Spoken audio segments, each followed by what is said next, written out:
तो इसमें बर्तन भरना चाहिए, लेकिन मैं अभी भरता नहीं हूं ताकि आपको समझ में आया। तो आपका अपना प्यार है,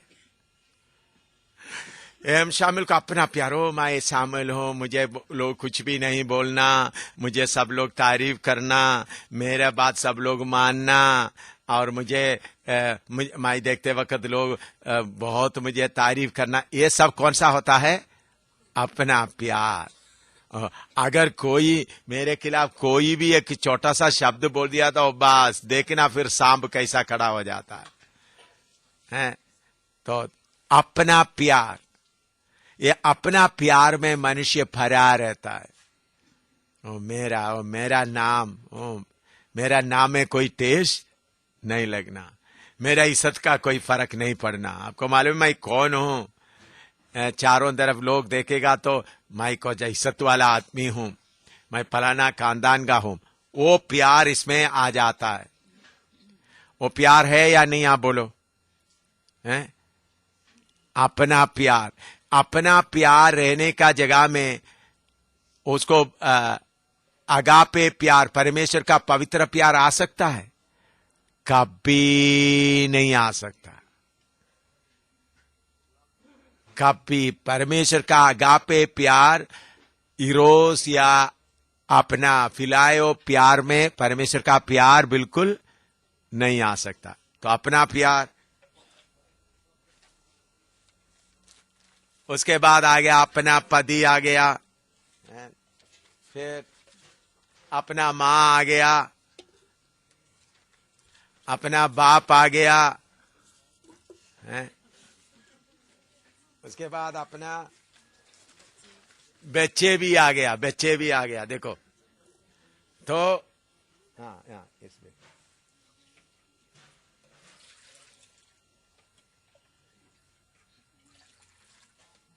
यह है फिलायो लव, अपना, मेरा फैमिली, मेरा। देखा कि इसका रंग देखा ना? हाँ, अच्छा, ये भी फर गया, फरते जा रहा है बर्तन।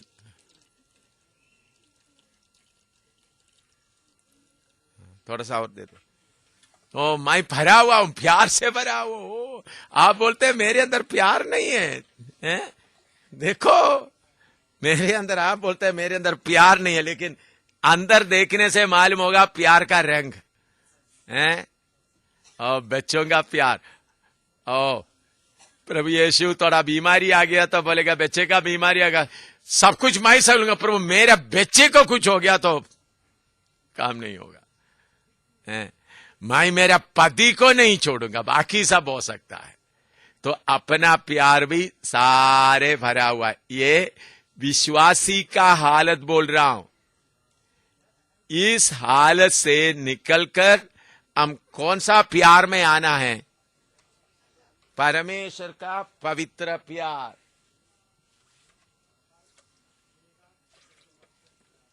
हाँ देखिए, पवित्र प्यार है इसमें। जब तक इसके अंदर से ये अपना प्यार और बच्चों का प्यार नहीं जाएगा तो ये नहीं आएगा। इसलिए प्रभु यीशु ने बोला अपने पति पत्नी बच्चों को त्यागो, अपने आप को भी इनकार करो। क्यों? ये पति या बच्चे हमेशा रह नहीं सकता आपके पास। अभी आप त्यागेगा तो अच्छा है, नहीं तो जबरदस्ती आपको क्या करना पड़ेगा? मौत आकर छीन के ले जाएगी। इसलिए आपको प्यार करते हुए प्रभु बोलता है तुम पति को त्यागो, पत्नी को त्यागो, बच्चों को त्यागो, सब कुछ त्यागो, क्योंकि प्रभु आपको प्यार करता है। प्रभु पति पत्नी का, लड़का लड़की का प्यार से गहरा प्यार देना चाहता है। तो इसलिए प्रभु बोलते अपने आप क्या करो? त्यागो। तो अपने आप को त्यागने के पहले आप प्रार्थना करना शुरू किया, प्रभु परमेश्वर का प्यार बाहर पड़ा हुआ, आपका बर्तन पूरा किससे भरा हुआ है? एक बच्चों का प्यार, प्रभु से प्रार्थना, प्रभु मैं आपको प्यार करता हूं, मेरे बच्चे का बीमारी आपने देखा ना प्रभु, मेरे बच्चे का बीमारी को आप दूर करना प्रभु। कुछ लोग प्रभु आपको मालूम है वो बहन मेरे खिलाफ कितना बोल दिया। रोता है नहीं रोता है? जब मैं रोता रहूंगा प्रभु तू ही मेरा सहारा है, तू ही मेरा सहारा, बहन ऐसा बोल दिया तो आप सोचते हैं प्रभु आपका रोना देख करके थोड़ी देर प्रार्थना करके आप रो रो रो रो आंसू निकल कर थक कर सोएंगे। और रोना किधर से आता है? अपना प्यार से, क्योंकि दूसरा बहन आपसे ठीक तरह से बात नहीं किया। नहीं तो पति, प्रभु आपको मालूम है पति को मैं रोटी बनाता हूं, कपड़ा बना देकर देता हूं, फिर भी आकर इन्होंने गाली दिया, थप्पड़ भी दिया प्रभु। यीशु तू नहीं होता तो मैं गाली दे सकता था, अभी मैं गाली भी नहीं दे सकता।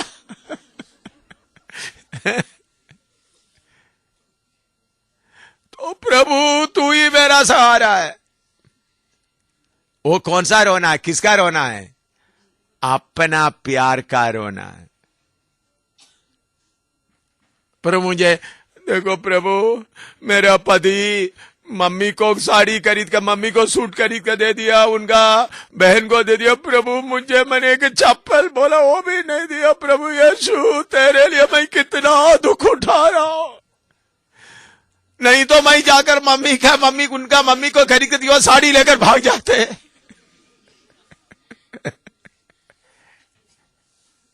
तो मैं विश्वासी होने के कारण मैं क्या नहीं कर रहा हूं प्रभु, अभी जाकर उनसे झगड़ा करके नहीं लेता। तो आप सोचते हैं अच्छा प्यार है, नहीं, वो प्यार का जड़, वो रोने का जड़ कहां से? अपना दुख, अपना खुदी को चोट लगा। समझ में आ रहा है आपको?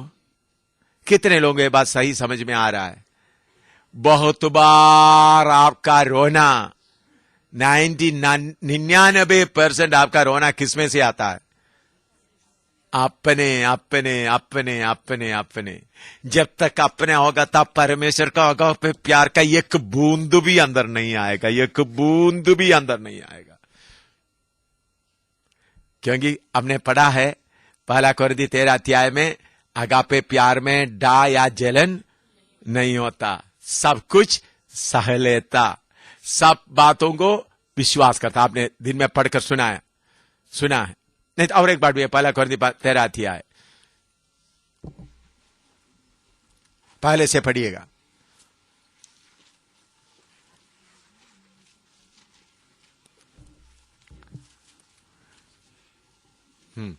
पढ़िएगा, 1 अध्याय का पहले से पढ़िएगा। यदि मैं मनुष्यों और स्वर्गदूतों की बोलियां बोलूं और प्रेम ना रखूं, तो मैं ठनठनाता हुआ पीतल और झंझनाती हुई झांझ हूं।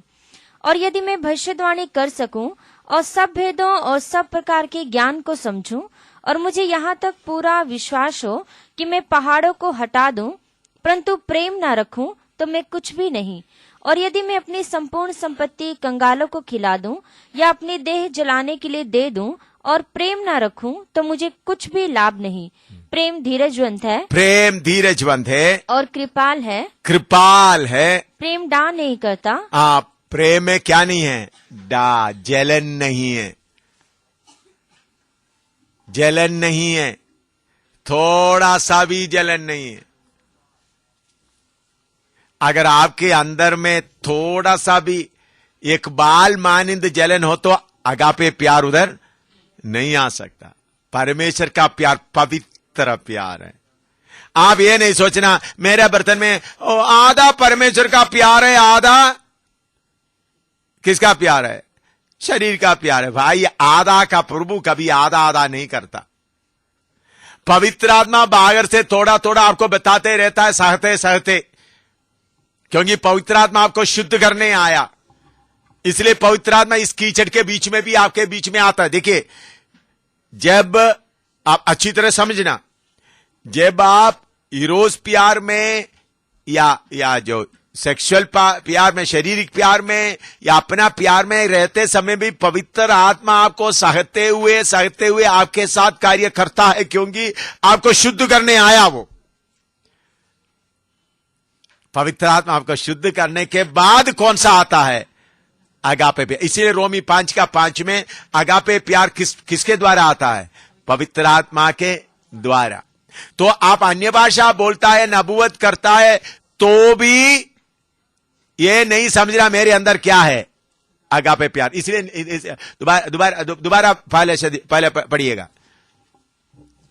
यदि मैं मनुष्यों और स्वर्गदूतों की बोलियां बोलूं, हाँ, ये मनुष्यों और स्वर्गदूतों का बोलियां बोलूं और प्रेम ना रखूं, हाँ, तो मैं ठनठनाता हुआ पीतल और झंझनाती हुई झांझ हूं। हाँ, समझिए। स्वर्गदूतों का बोली, अन्य भाषा बहुत बोलेगे तो भी मेरे अंदर अगापे प्रेम नहीं है, ऐसा हालत हो सकता है? नहीं हो सकता? हो सकता है। हाँ, और यदि मैं भविष्यवाणी कर सकूं, हाँ, और सब भेदों और सब प्रकार के ज्ञान को समझूं, हाँ, और मुझे यहाँ तक पूरा विश्वास हो हाँ, कि मैं पहाड़ों को हटा दूं, हाँ, परंतु प्रेम न रखूं तो मैं कुछ भी नहीं। प्रेम नहीं रखूं तो मैं कुछ भी नहीं। हाँ, और यदि मैं अपनी संपूर्ण संपत्ति कंगालों को खिला दूं, हाँ, या अपनी देह जलाने के लिए दे दूं, जलाने के लिए भी दे दूं, और प्रेम न रखूं तो मुझे कुछ भी लाभ नहीं। हाँ, प्रेम धीरजवंत है, धीरजवंत है, और कृपाल है, कृपालु है। प्रेम डाह नहीं करता, प्रेम में क्या नहीं होता? जलन नहीं होता। हाँ, प्रेम अपनी बड़ाई नहीं करता, अपनी बड़ाई नहीं करता, और फूलता नहीं, फूलता नहीं, वह अनरीति नहीं चलता, अनरीति नहीं चलता, वह अपनी भलाई नहीं चाहता। अपनी भलाई। जब ये आपके बेटे बेटी माँ बाप का सारे प्यार अंदर रहेगा तो कौन सा भलाई चाहता है? अपनी भलाई चाहता है। हाँ, झुंझलाता नहीं, हाँ, बुरा नहीं मानता, बुरा नहीं मानता, कुकर्म से आनंदित नहीं होता, हुक्म से आनंदित नहीं होता, परंतु सत्य से आनंदित होता है। हाँ, वह सब बातें सह लेता है, सब बातें सह लेता है, सब बातों की प्रतीति करता सब है, बातों का प्रतीति करता है, सब बातों की आशा रखता है, सब बातों का आशा रखता है, सब बातों में धीरज धरता है, सब बातों में धीरज धरता है। प्रेम कभी टलता नहीं। हाँ, भविष्यवाणियां हो तो समाप्त हो जाए। भविष्यवाणी है। प्रेम के बिना, पवित्र आत्मा अगापे प्रेम नहीं है तो भी आपको क्या आ सकता है? भविष्यवाणी आ सकता है। हाँ, भाषाएं हो तो जाती रहेगी, भाषा भी आएगा। हाँ, ज्ञान हो तो मिट जाएगा, हाँ, क्योंकि हमारा ज्ञान अधूरा है। हाँ, उसका आखिरी आयत पढ़िएगा। पर अब विश्वास, आशा, प्रेम, ये तीनों विश्वास, स्थायी है, आशा, प्रेम तीनों स्थायी हैं, स्थायी है, पर इनमें सबसे बड़ा प्रेम है। हाँ, देखिए, अन्य भाषा इधर स्वर्ग में जाकर अन्य भाषा में बात नहीं करेंगे। स्वर्ग में जाकर हमको अन्य भाषा में बोलने का जरूरत नहीं है। हम सबका भाषा कितना भाषा होगा? एक ही भाषा होगा। उधर में कोई वरदान का जरूरत नहीं, उधर में कोई नबूवत का जरूरत नहीं। उधर में किसका जरूरत है? प्यार, गहरा प्यार आपस में। तो इसलिए आपके अंदर अगापे प्यार आना है तो ये पूरा, पहले क्या करना, आपके सवाल का जवाब, ये पानी पूरा क्या करना है? ये जो ये प्यार कौन सा, कितना भी मैं खाली करने जा रहा हूं।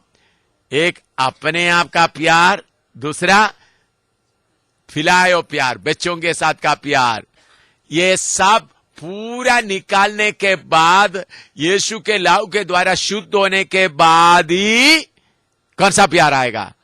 अगापे प्यार। तो इसलिए उसको थोड़ा शुद्ध कर देता हूं। क्या प्यार निकल रहा है? कौन कौन सा प्यार निकल रहा है? बोलो, हैं? कितना इसका, कितना गंदा इसका रंग देखा है। अपना प्यार, पति का प्यार, पत्नी का प्यार, बच्चों का प्यार, दोस्त का प्यार, सारे निकल रहा है। ये अपने आप निकालना है। हाँ, ठीक है, निकलने दो। ये प्यार निकालते समय में कुछ निकल भी जाएगा। शायद पति गुस्सा करके चले जाएगा, बच्चा चले जाएगा, माँ भी चले जाएगा, इसलिए एक निकल गया बाहर। ठीक है ना? होता, निकल जाता है ना। हाँ, तो फिर क्या करना? थोड़ा यीशु के लहू के द्वारा पूरा शुद्ध होना।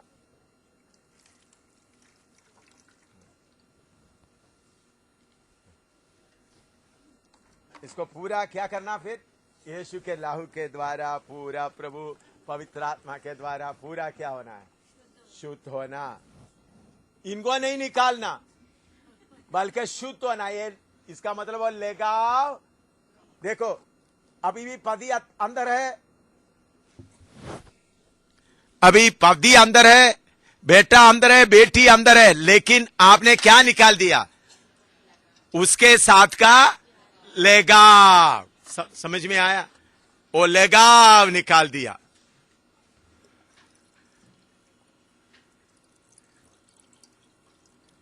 तो पवित्र आत्मा देखता है, हाँ एम शामिल के अंदर का ये लगाव निकाल दिया, तो फिर क्या आना शुरू होता है?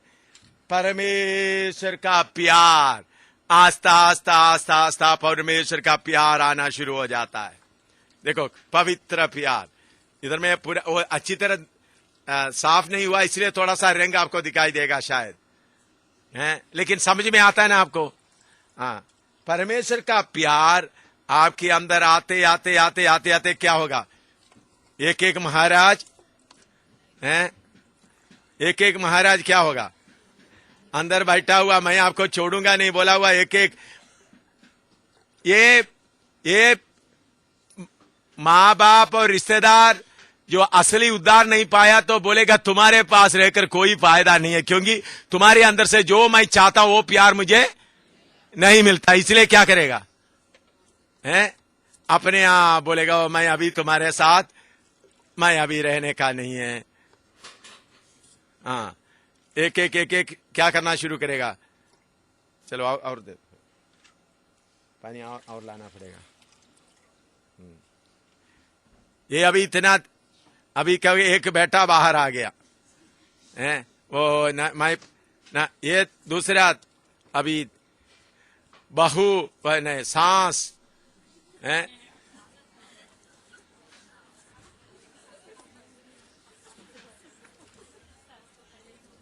ओ, निकलना बहुत मुश्किल है, हैं?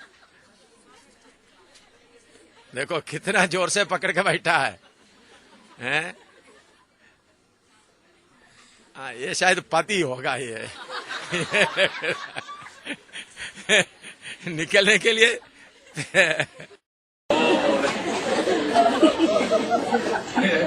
पति या पत्नी होगा ये।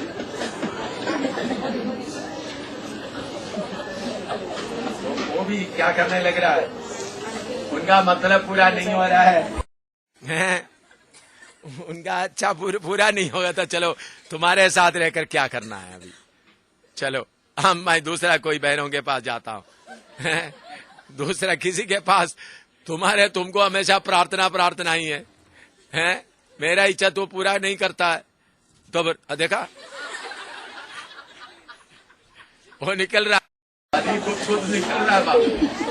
एक एक एक एक क्या करके क्या करेगा? देखो ये भी निकल रहा, ये अपना खुद भी निकल रहा है, फिर एक एक एक एक निकल करके देखो आखिरी में से ज्यादा आपसे चिपका हुआ बात भी क्या हो जाएगा?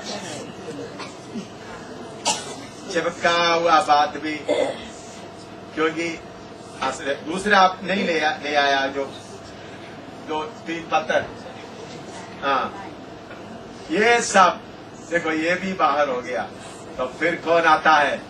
पूरा तब परम पिता पवित्र आत्मा, पिता अंदर आ जाता है। किधर? क्योंकि पिता के लिए जगह बन गया, क्योंकि ये पूरा किससे भर गया है? परमेश्वर की पिता अंदर आ गया, पुत्र अंदर आ गया, हैं? पुत्र परमेश्वर पवित्र आत्मा आ गया। तो फिर अगर पति आने के लिए कोशिश करा, मैं आ रहा हूं, जाएगा? हैं? दबा रहा है पति, वो अंदर आना, तो भाई तुम पत्थर जैसा बन के बिना अंदर नहीं आ सकता। तुम विश्वासी नहीं बनेगा तो अंदर तो कितना दबाएगा तो भी क्या? देखो थोड़ा दबा कर देखो, हैं? नो एंट्री का बोर्ड का नहीं, अंदर रह नहीं सकता, हैं? चलो बेटा आता है, मम्मी मैं आ जाता हूं अभी आपके पास, जबरदस्ती रिश्तेदार सब मिलकर, बस अंदर नहीं जा सका। लेकिन पत्थर बन गया, यीशु का स्वरूप में आ गया, तो इस प्यार में मर गया, तो किधर आएगा? अंदर आएगा। समझ आया? अभी आपका सवाल क्लियर हो गया है? तो आप पहले लगाव अपने आप खत्म करना फिर उसके बाद परमेश्वर की आत्मा के द्वारा क्या आएगा? परमेश्वर का प्यार आएगा। जो बदल गया वो अंदर रहेगा, जो बदला नहीं इसी तरह है वो किधर आएगा? बाहर आएगा। नहीं, मेरा पति को मैं नहीं छोड़ूंगा, मेरा बेटे को नहीं छोड़ूंगा, कितना देर पकड़ के रखेंगे? प्यार बढ़ते बढ़ते वो बाहर निकल जाएगा। ये है मसीह जीवन, ये है असली सुसमाचार। क्योंकि ये सब छोड़कर जाने वाला है।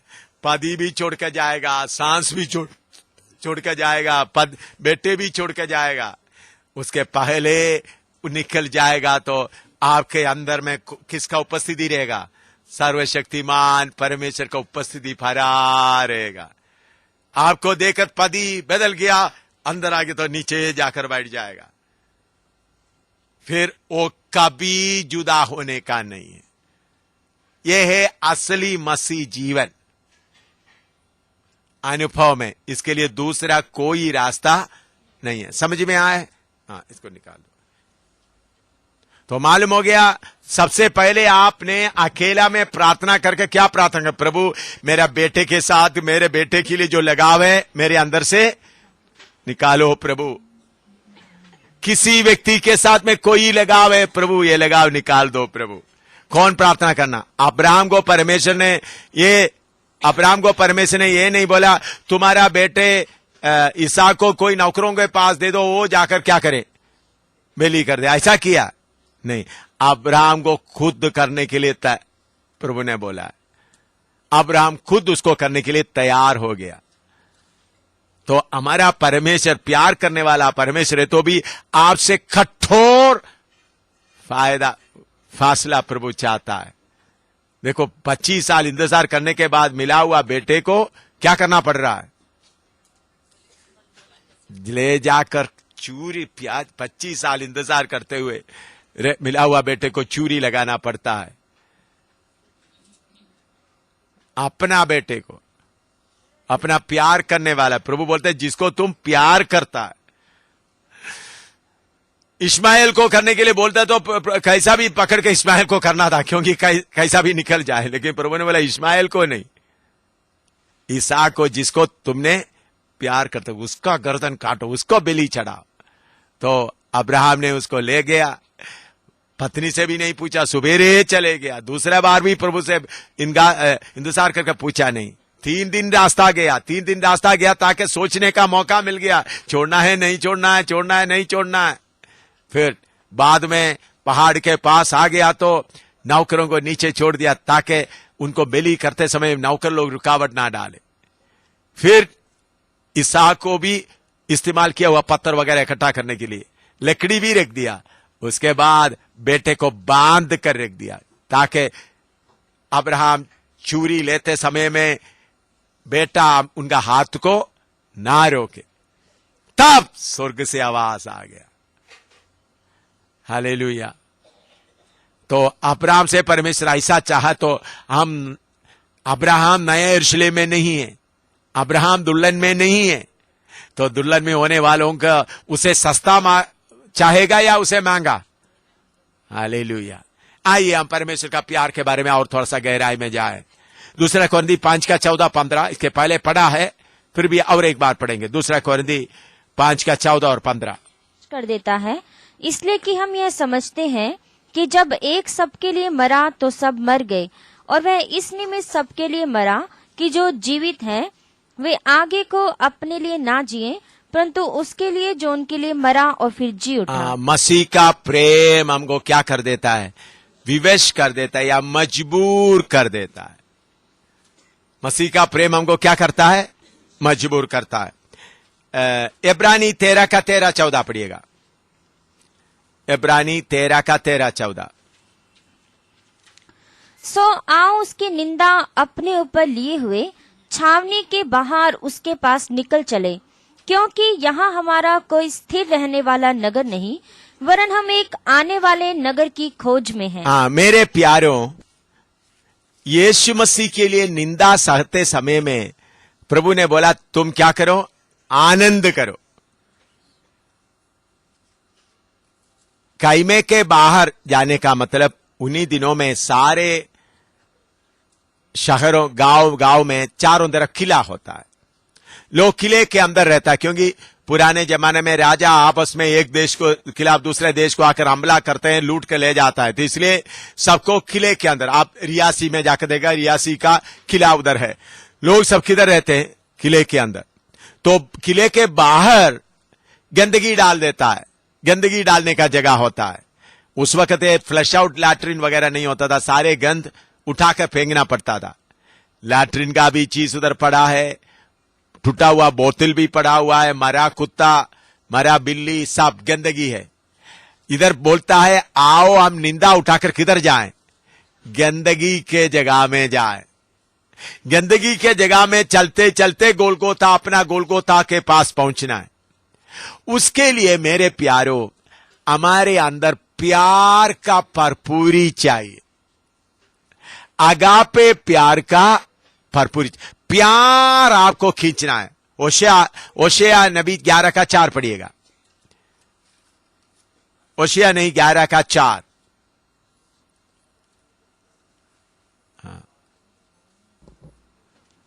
मैं उनको मनुष्य जानकर प्रेम की डोरी से खींचता था। प्रेम की डोरी से खींचता था।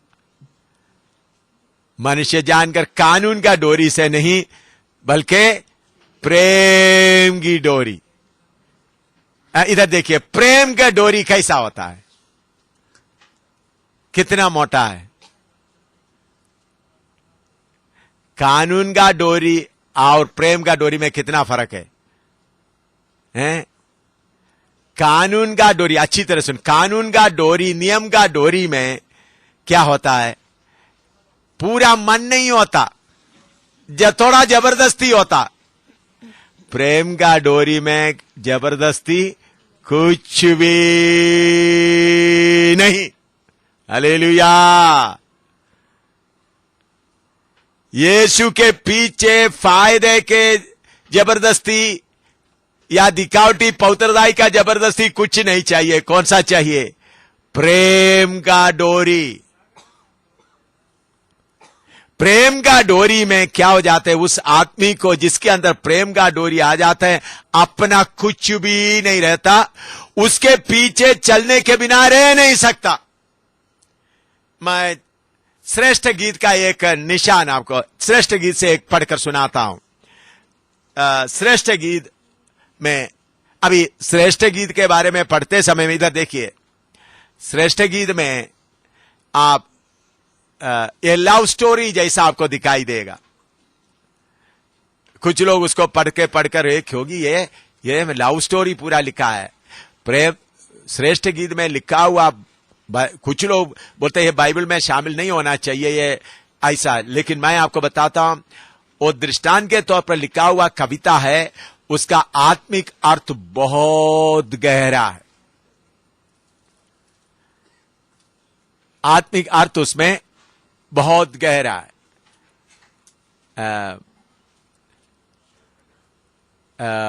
उधर में सुलेमान, कहानी ऐसा है, उसका बैकग्राउंड ऐसा है।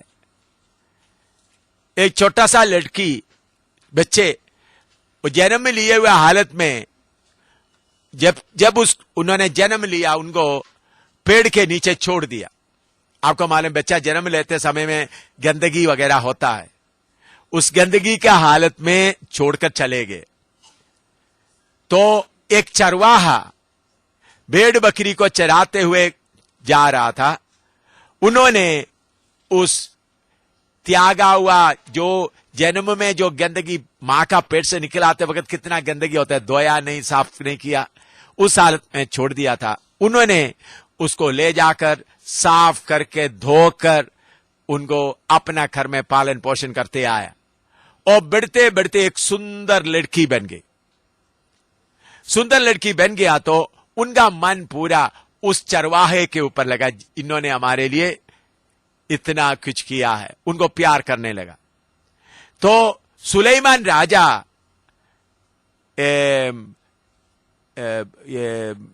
हंटिंग के लिए हिंदी में क्या बोलते हैं, शिकार खेलने के लिए आया। शिकार खेलने के लिए आए, तो शिकार खेलते जंगल में घूमते समय अपना सेना के साथ लोग ये सुंदर लड़की को देखा। उन्होंने जबरदस्ती इस लड़की को अपना महल में ले गए। तो फिर भी वो लड़की का मन पूरा वो चरवाहे के ऊपर है। तो सुलेमान ने क्या किया, सुलेमान का सुंदरता के बारे में गीत गाने के लिए बहुत गीत गाने वाला लोगों को उधर में ठहराया।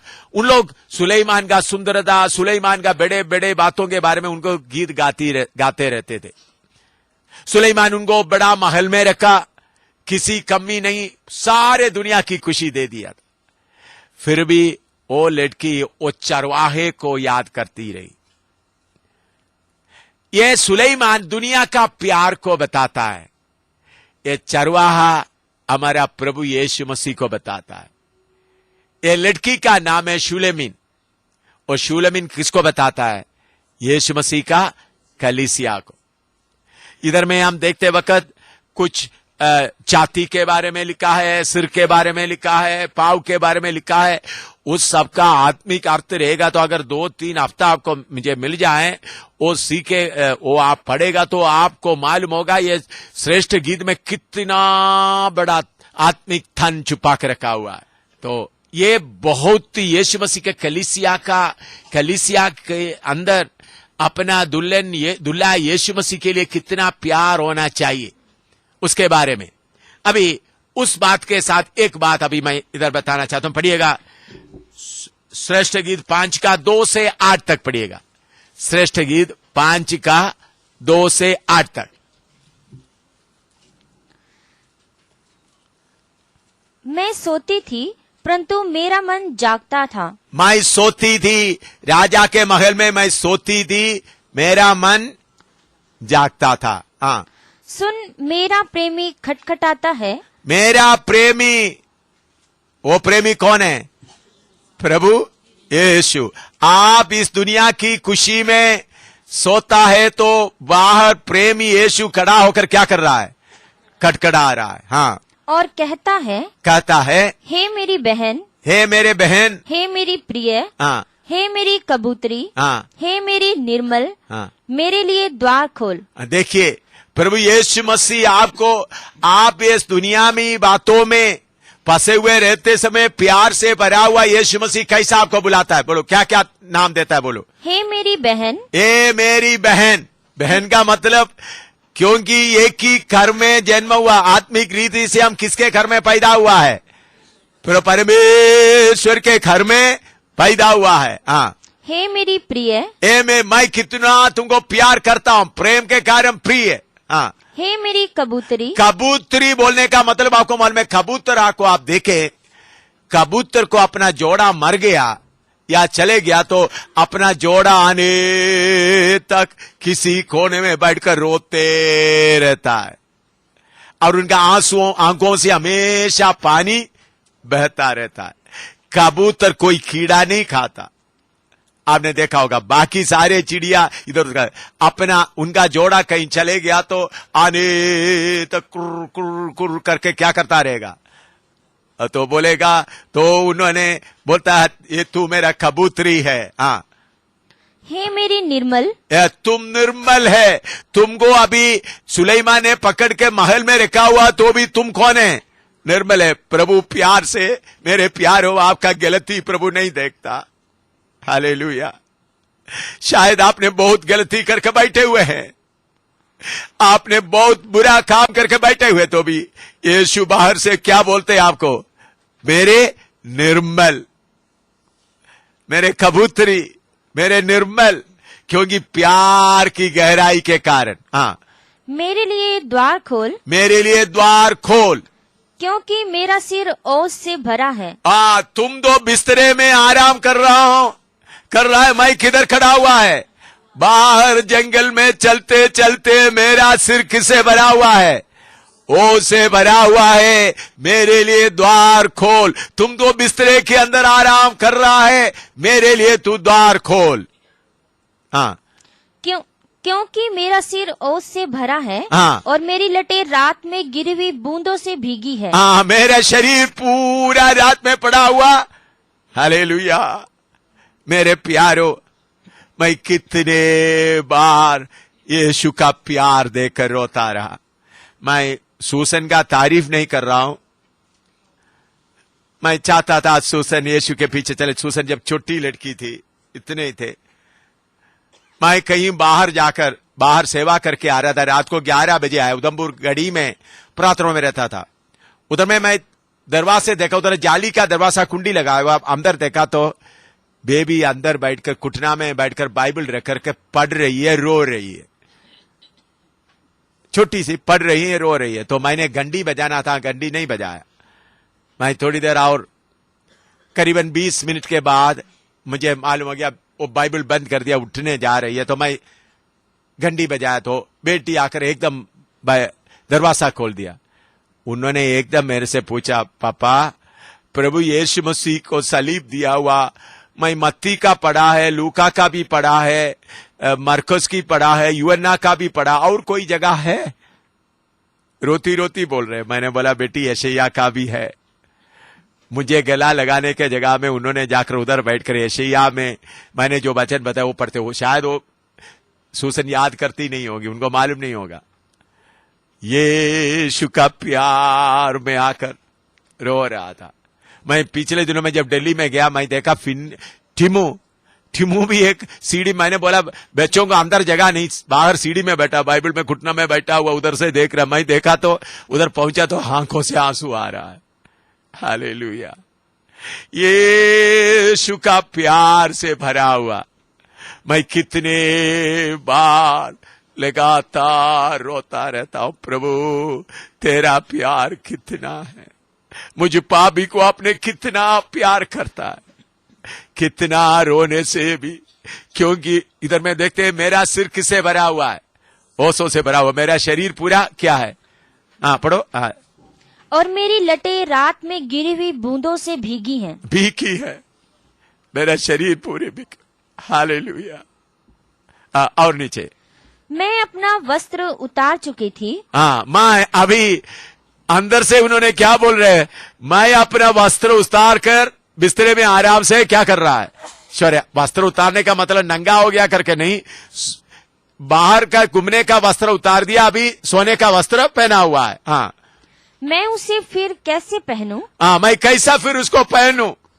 हाँ, मैं तो अपने पाँव धो चुकी थी। मैं अपना पाँव धो चुकी थी, अब उनको कैसे मैला करूं? हाँ, कैसा मैं निकल के जाकर मैला करूं? मेरे प्रेमी ने अपना हाथ किवाड़ के छेद से भीतर डाल दिया। हाँ, उन्होंने दरवाजा खटखटाया और उन्होंने अंगुली से दिखाया मैं हूं करके क्या कर दिया?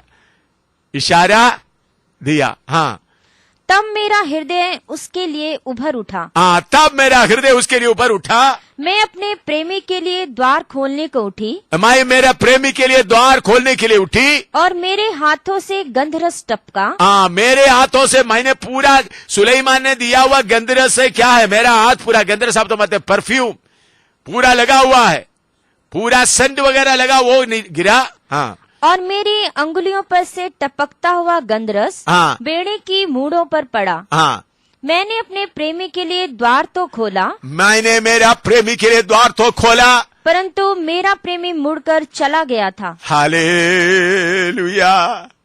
प्रभु यीशु बोलता, मैं द्वार पर खड़ा हुआ खड़खड़ाता, आप खोलने के लिए देर करेगा तो वो छोड़कर चले जाएगा। हाँ, हाँ, जब वह बोल रहा था, हाँ, तब मेरा प्राण घबरा गया था। जब वो दरवाजे बाहर खड़ा होकर बोल रहा था, तब मेरा प्राण घबरा रहा था।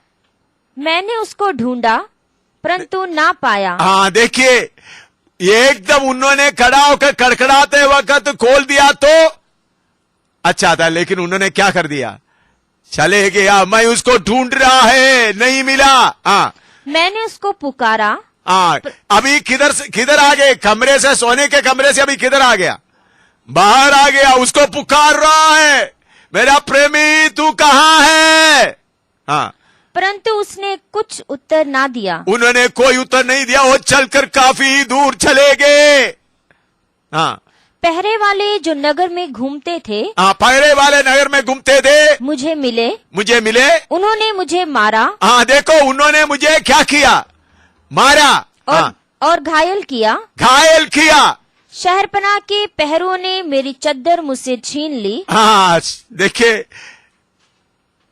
प्रेमी के लिए कितना तकलीफ उठा रही है। खोलने के लिए थोड़ा देर कर दिया, फिर भी पीछे दौड़ रही है। तो चौकीदार पूरा मारा। उसके बाद गेट के बाहर, शहर के बाहर जाते वक्त उन लोग क्या कर दिया? मेरा क्या कर निकाल दिया? चादर निकाल दिया। हे यरूशलेम की पुत्रियों, मैं तुमको शपथ धरा कर कहती हूँ, यदि मेरा प्रेमी तुमको मिल जाए, तो उसे कह देना कि मैं प्रेम में रोगी हूँ। मैं प्रेम में रोगी हूँ, मैं उसको मिलना चाहता हूँ। हालेलुया। ये है असली अगापे प्रेम। यीशु के लिए अगापे प्रेम। मैं क्यों इतना मार खाया? मैं क्यों नौकरी छोड़कर आया? मैं क्यों लोग मुझे थूकने से भी मुझे परवाह नहीं होता? प्रेम का रोगी है। कौन सा प्रेम का रोगी है? इस संसार का प्रेम, पति पत्नी का प्रेम का रोगी नहीं, शरीर का प्रेम की रोगी नहीं, धन दौलत का प्रेम की रोगी नहीं, बल्कि मेरे लिए क्रूस पर जान दिया हुआ मेरा यीशु का प्रेम का रोगी हूं। पौलुस इसलिए बोलते हैं परमेश्वर का प्रेम मुझे क्या करता है? विवश कर देता है। और नीचे, हे स्त्रियों में परम सुंदरी, तेरा प्रेमी और प्रेमियों से किस बात में उत्तम है? तुम्हारा प्रेमी और प्रेमियों से कितना उत्तम है। तो क्यों हमको ऐसी शपथ धराती है? मेरा प्रेमी गोरा और लाल सा है। वह 10,000 में उत्तम है। हालेलुया। गोरा और लाल सा, वो सारे विवरण करने में काफी टाइम लगेगा, बहुत वचन उसके लिए। फिर आपको इधर इतना आत्मा का भरपूर, आप थोड़ा सा और वचन गहराई सीखो, फिर उसके बताएंगे। मेरा प्रेमी 10,000 से भी उत्तम है। रोमी 8:35 से लेकर पढ़िएगा, यही पौलुस बताता है। रोमी 8:35 से लेकर पढ़िएगा। कौन हमको मसीह के प्रेम से अलग करेगा? कौन हमको मसीह का प्रेम से अलग करेगा? क्या क्लेश या संकट या उपद्रव या अकाल या नंगाई या जोखिम या तलवार? जैसा लिखा है कि तेरे लिए हम दिन भर घात किए जाते हैं। हम वध होने वाली भेड़ों की नाई गिने गए हैं। बात होने वाला भेड़। देखिए बाजार में जाकर भेड़ को खरीदते, बकरी को खरीदते हैं। पालने के लिए खरीदा हुआ बकरी है तो वो रास्ते में खींच के ले जाते वक्त रोएगा तो थोड़ा सा पानी उनी देगा, पत्ते वगैरह देगा। जिसको शाम को काटना है, बेचना है, उनका मांस बेचना, उनका चमड़ा उतार का मांस बेचना, तो उसको पानी भी नहीं देगा, नहीं, खींचेगा, 2 किक भी लगाएगा, घसीट कर लेगा। हमको उसी मुताबिक गिना जाता है। परंतु इन सब बातों में हम उसके द्वारा जिसने हमसे प्रेम किया है, जैवन से भी बढ़कर हैं। हालेलुया। जिसने हमसे प्रेम किया, हम जैवन से भी बढ़कर है। क्योंकि मैं निश्चय जानता हूँ कि ना मृत्यु, ना जीवन, ना स्वर्गदूत, ना प्रधानताएं, ना वर्तमान, ना भविष्य, ना सामर्थ, ना ऊंचाई, ना गहराई और ना कोई और सृष्टि हमें परमेश्वर के प्रेम से जो हमारे प्रभु मसीह यीशु में है अलग कर सकेगी। कोई हमको मसीह प्रेम से अलग नहीं कर सकता। इसके साथ इब्रानी 11:33 से लेकर 40 तक पढ़िएगा। इब्रानी 11:33 से लेकर 40 तक। इन्होंने विश्वासी के द्वारा राज्य जीते, हाँ, धर्म के काम किए, हाँ, प्रतिज्ञा की हुई वस्तुएं प्राप्त की, हाँ, सिंगों के मुंह बंद किए, सिंगों के मुंह बंद किए, आग की ज्वाला को ठंडा किया, आग के झील को ठंडा किया, तलवार की धार से बच निकले, हाँ, निर्बलता में बलवंत हुए, हाँ, लड़ाई में वीर निकले, लड़ाई में वीर निकले, विदेशियों की फौजों को मार भगाया, हाँ, स्त्रियों ने अपने मरे हुओं को फिर जीवते पाया, हाँ, कितने तो मार खाते खाते मर गए, कितने तो मार खाते खाते मर गए, हाँ, और छुटकारा न चाहा। हाँ, देखिए इधर देखिए एक बात, जब प्रभु का प्रेम आपके अंदर आ जाते फिर आप छुटकारा नहीं चाहेगा। प्रभु का प्रेम जब आपके अंदर भर जाता है फिर आप क्या नहीं चाहेगा? छुटकारा नहीं चाहेगा, चाहे कितना भी तकलीफ हो जाए।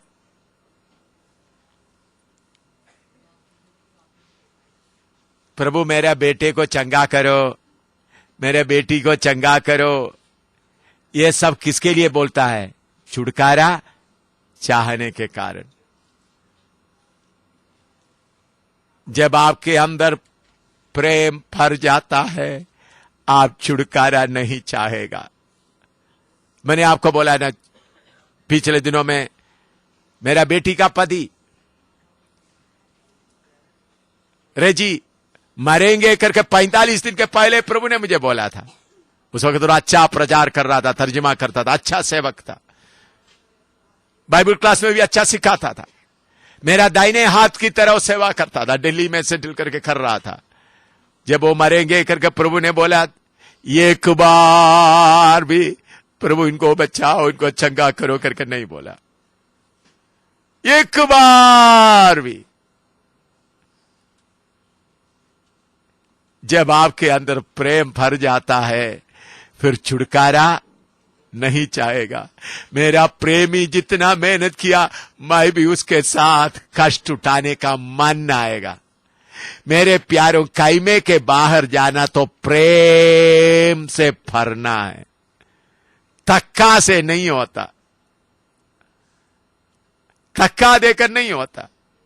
भाई प्रेम से भर जाते तो हालेलुया, हर कष्ट को सहने के लिए आप तैयार हो जाते। छुटकारा नहीं चाहा, चाहे पैसा का तंगी हो धन्यवाद हो, मारपीट हो रहा तो धन्यवाद हो, निंदा है तो धन्यवाद हो, छुटकारा नहीं चाहेगा। हालेलुया। कैसे, क्यों छुटकारा नहीं चाहेगा? परमेश्वर का राज्य के लिए कुछ कीमत, कुछ हिस्सा डालने के लिए हमको मौका मिलता है। परमेश्वर का राज्य के लिए, मैं इसको समझाने के लिए मैं इसके पहले भी आपको बता दिया, एक बार कई बार बताया। अभी मान लो मैं अभी एमी इधर बैठी, एमी को लेकर बोलता हूं, गुस्सा नहीं करेगी। एमी का पति फिन्नी गल्फ में या अमेरिका में काम कर रहा है, गल्फ में काम कर रहा है, कुवैत में काम कर रहा है समझ लो। उन्होंने एक चिट्ठी भेज दिया, 10 लाख रुपया भी भेज दिया उनके साथ में, 10 नहीं 20 लाख रुपया भेज दिया। और एमी, मैं इधर में रेतली जगह में मेहनत कर रहा हूं, तो आप क्या करो, ये 20 लाख रुपया से एक मकान बनाओ ताकि हम दोनों मिलकर के आराम से अपने बच्चों के साथ रहें। तो एमी को जब 20 लाख रुपया तक खुशी आ गया, मेरा पति कुवैत में रहता है तो मैं भी क्या कर रहा हूं, उसका स्टैंडर्ड, उसका लेवल में मैं रहना है। तो 20 लाख आ गया तो सोचा ठीक है, मेरा पति किधर रह रहा है, कुवैत में पैसा, तो मैं भी बाहर के लोगों को थोड़ा दिखाना मेरा पति किधर रहता है। कुवैत में थोड़ा जाकर 3-4 अच्छा साड़ी सूट वगैरह खरीद लिया। हाँ, ओ बहन किधर से मिला हो, मेरा पति कुवैत में रह रहा है। एक कार भी ले लिया।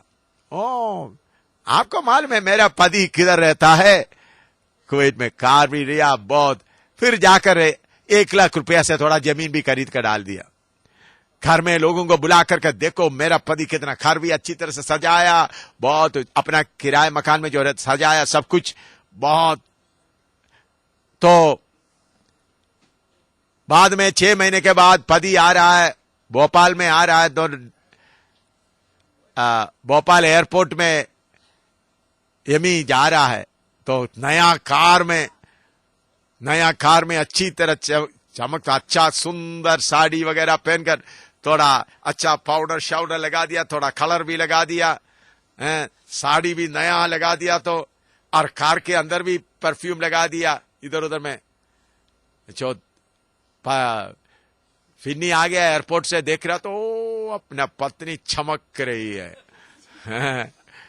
इतना सुंदर हो गया। तो आकर कार में आ गया, कार में बैठा तो इतना खुशबू, पूरा फ्रैग्रेंस पूरा भरा हुआ है।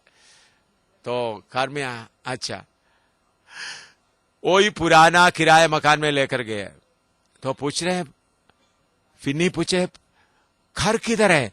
ओ उधर थोड़ा जमीन खरीद कर डाला है, थोड़ा सा ईंट भी बोल के रखा है, आप और एक बार जाओ, मैं आप थोड़ा पैसा भेज दे तो मैं बना दूंगा, जमीन तो खरीद दिया। तो मैंने भेजा हुआ 20 लाख रुपया के। आपको मालूम है, आप तो कुवैत में रहता है, मैं उसके इज्जत के अनुसार रहना चाहिए ना, इसलिए कार भी खरीद लिया, साड़ी भी ले लिया। अच्छा, ये बहुत अच्छी है, ठीक है, ये भी अच्छा है, लेकिन दूसरा एक है, 20 लाख रुपए आ गया। यमी का मन में आया, ये 20 लाख रुपया खून का पैसा है, ये 20 लाख रुपया पसीना का पैसा है। मेरा पति उस जंगल में कितना कष्ट उठा रहा, मुझे मेरा पति को दोबारा भेजना नहीं। कैसा भी जमीन खरीद लिया, मकान का काम शुरू हो गया, तो मजदूरों का कमी पड़ गया, तो खुद रेत उठाना शुरू कर दिया, खुद ईंट उठाना शुरू कर दिया। और उसके बाद फिर भी पैसा का कमी पड़ गया, कुछ साड़ी लेकर बाजार में बेच दिया, कुछ बर्तन भी बेच दिया। कैसा भी मेरा पति पहुंचने के पहले मकान का काम पूरा करना है। मेहनत करके दिन रात मेहनत करके पतली हो गई, जूता भी चले गए, सब कुछ नहीं, टूटा फूटा जूता, साड़ी भी पट्टी हुई साड़ी है, और ऐसा बहुत कमजोर हो गए, काली हो गए। तो चिट्ठी आ गया, खबर आ गया, फिन्नी आ रहा है। फिन्नी आते समय में कार लेने का कोई पैसा नहीं, कोई बस में बैठकर एयरपोर्ट में पहुंच गया। तो पति आकर इंतजार कर रहा है, फिन्नी आकर इंतजार करे, किधर है यमी, किधर है? तो देखा तो बस में से उतर के आ रहे, चप्पल भी है ही नहीं, टूटा फूटा साड़ी पहना, देखने से बिल्कुल काली हो गई, बिल्कुल पतली है। तो आगे तो पति पहचान लिया, अच्छा तो आ गया, गला लगाया, तो देखो अभी घर में जाएंगे, तो मेरे पास कोई पैसा नहीं, आपके पास पैसा होगा, कोई गाड़ी उड़ी लेंगे, अब जाएंगे। तो यमी बोलो, तुम क्यों इतने कमजोर हो गए, तुम्हारा साड़ी कहाँ गए? ओ नहीं, चुप रहो, थोड़ा जाओ, चलो गाड़ी चलाओ, कार लेकर देखो इधर से जाओ। जाकर एक सुंदर मकान के सामने खड़ा कर दिया गाड़ी, उतर गया, सामान देखो अंदर रखे, गला लगाकर बोल रहा है, ये घर हमारा है। आपने जब उधर उस रेगिस्तान में मेहनत करते समय मैंने समझा मैं आपको सही पत्नी है, तो मैं भी मेहनत करना, इसलिए मैं मेहनत करना शुरू किया।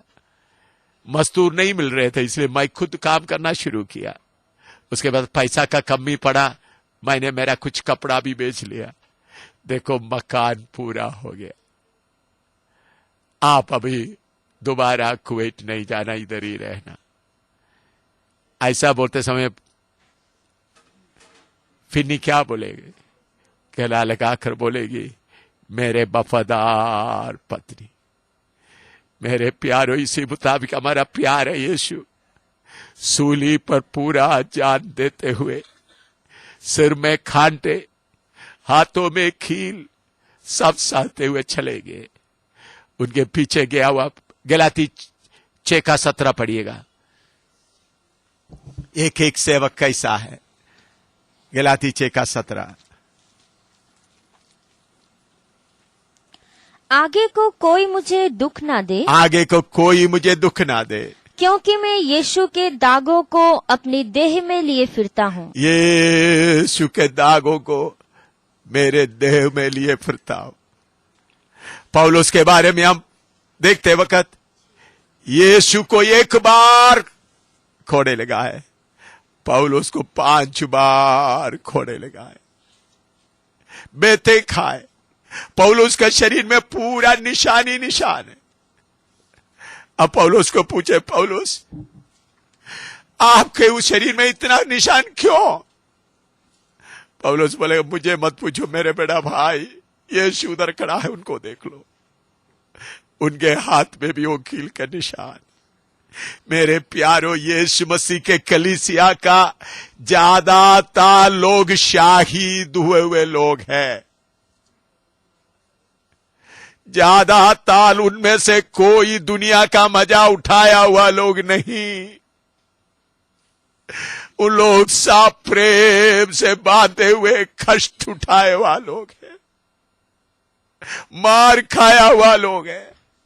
कितने लोगों को जिंदा जलाया गया, कितने लोगों को पति को जलाया गया, पत्नी को जलाया गया, बच्चों को लेकर कपड़ा धोते जैसा चट्टान पर मार के गिराया। फिर भी उस प्यार के पीछे उन लोग भागता रहेगा। शूनेमी अपना घर से निकलाकर भाग रही है, गली में घूम रही है, मेरा प्रेमी तू कहां है? हमारा प्रेमी कैमे के बाहर खड़ा हुआ है।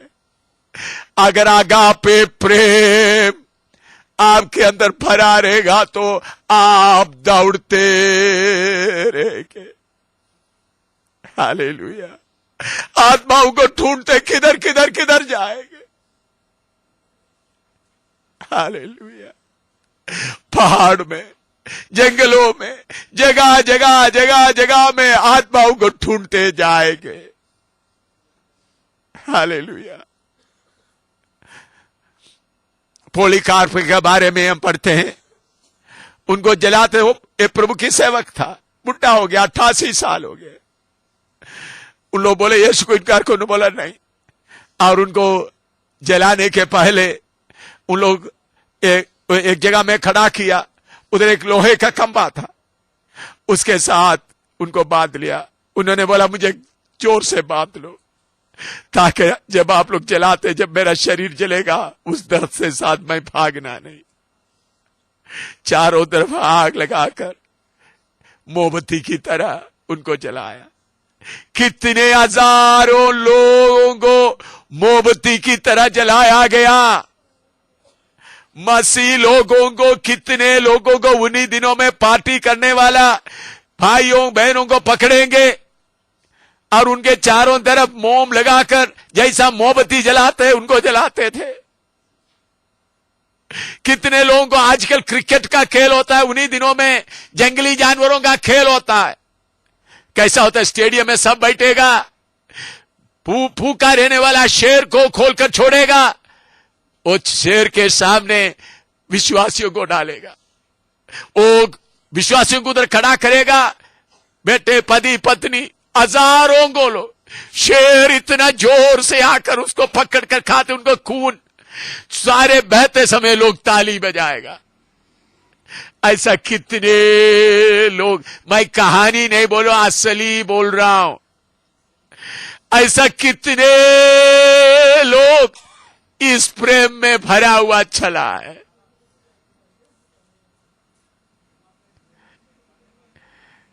हालेलुया।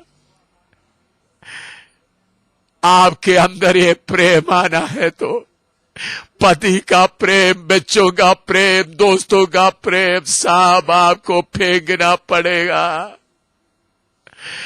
परमेश्वर, मेरे प्यारो, मैं कितने बार प्रभु से बोला, प्रभु मेरा खून हिंदुस्तान के देश में गिरेगा तो मैं आपको बहुत धन्यवाद दूंगा।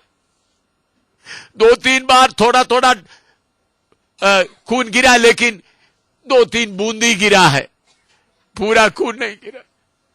तंदुरुस्त लड़की थी, देखने के लिए सुंदर थी, उनको नंगा रखता था। सारे पुलिस आकर गंदा काम करता था, उनको कभी कपड़ा पहनने नहीं देता था। ऐसा 42 दिन रहा, 82 दिन, 82 डेज। तो 82वें दिन में उन लोग एक आदमी को, एक कैदी को मारा और मार गया, उसको खींच के उनके सामने डाल दिया, इनके लिए प्रार्थना करो। उन्होंने मुझे एक चादर या कुछ दे, तो उन्होंने कुछ दिया, उन्होंने अपना नंगापन छुपाकर उनके लिए प्रार्थना किया, वो जिंदा हो गया। तो 83 डेज में उनको छोड़ दिया। फिर उन्होंने 2.5 साल चीन में जगह जगह गवाह किया, 22 छोटे छोटे हाउस चर्च कलीसिया साबित किया, 22। फिर भी 2.5 साल के बाद उनको फिर पकड़ा, उनको खेत में ले गए, उनका दोनों छाती काटकर कुत्ते को डाल दिया। एक छाती काट कर डाल दिया तो बोला यीशु को छोड़ दो, उन्होंने बोला नहीं। दूसरा छाती भी काट दिया।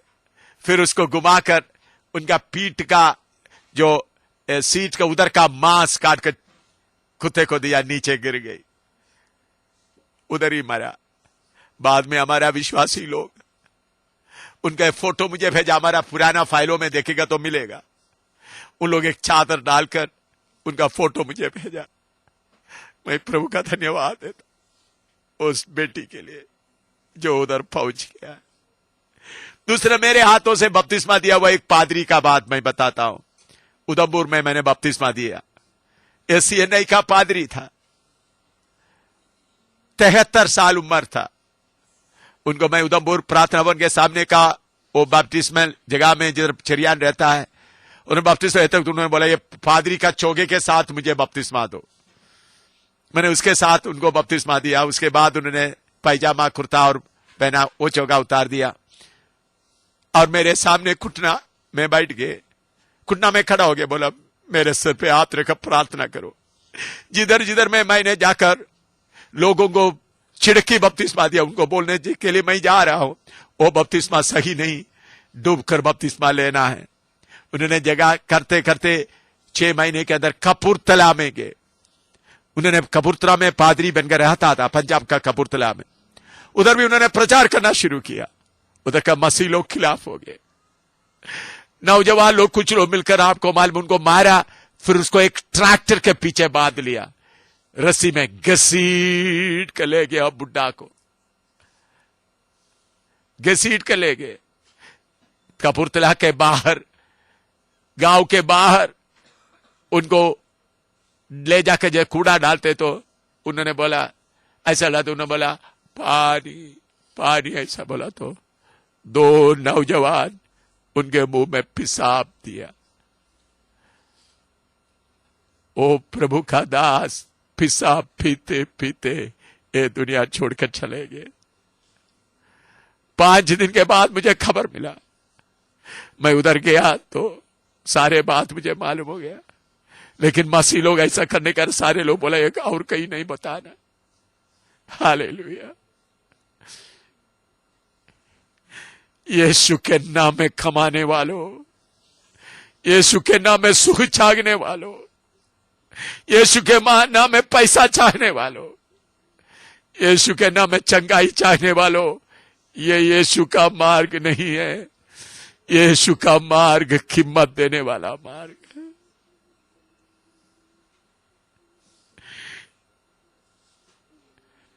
आप में से कौन बोलेगा प्रभु मेरे अंदर ये अगापे प्रेम भर दो, मैं मेरा बेटे का प्यार छोड़ देता हूं, मेरा पत्नी का प्यार छोड़ देता हूं, मेरा पति का प्यार छोड़ देता हूं।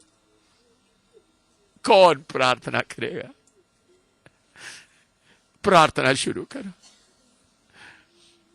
मैं आपको सच्चाई बताया, असली बात बताया। यरूशलेम में जो कोई होगा सबको प्रेम का कहानी ही बताना होगा। शरीर की आशीष का कहानी बताने वाला एक भी नहीं होगा।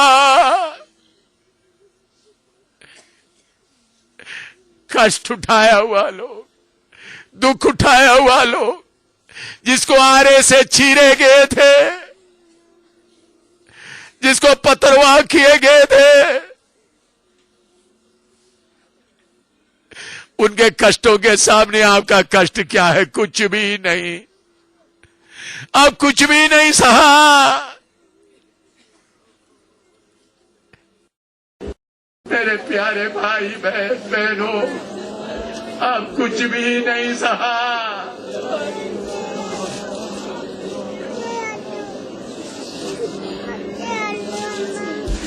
समय खत्म हो रहा है। यीशु शीघ्र आने वाला है। इस वक्त भी कितने लोग जेल में हैं। अरब देश में कितने लोग जेल में हैं। पाकिस्तान में कितने लोग जेल में हैं। वो लोग सब इंतजार कर रहे हैं यीशु का मारे। कितने लोगों का हाथ काट दिया गया।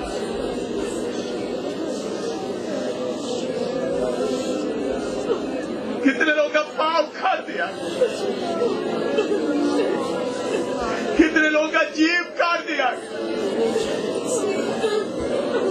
यीशु का प्रचार करता है करके बोलते हुए मुसलमान लोगों ने प्लायर से उनका जीव खींचकर कितने लोगों का जीव काट दिया।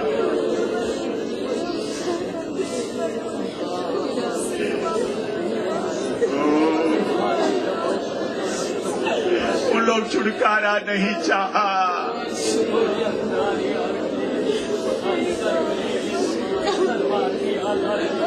उन लोग छुटकारा नहीं चाहा। मैं कहानी नहीं बोल रहा हूं आपको।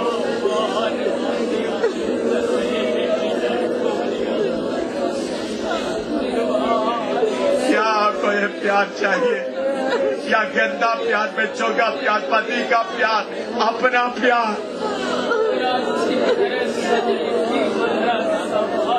कौन बोलेगा प्रभु मेरा पति का प्यार मैं निकाल देता हूँ, बेटे का प्यार मैं निकाल देता हूँ, बेटियों का प्यार मैं निकाल देता हूँ, मेरे शरीर का प्यार मैं निकाल देता हूँ। मुझे शुद्ध करो, आगापे प्यार से मुझे भर दो, शरीर के प्यार से मुझे भर दो। मेरा प्रेमी यीशु, तेरे अलावा मुझे कोई प्रेमी नहीं। मेरे लिए मार का है वो प्रेमी यीशु, तेरे अलावा मुझे कोई प्रेमी नहीं। मेरे लिए 3 किलो में लटकने वाला मेरा प्रेमी, तेरे अलावा मुझे कोई प्रेमी और नहीं। सलीब उठाकर उड़ते चलते गया हुआ प्रेमी, तेरा प्रेम असली प्रेम है।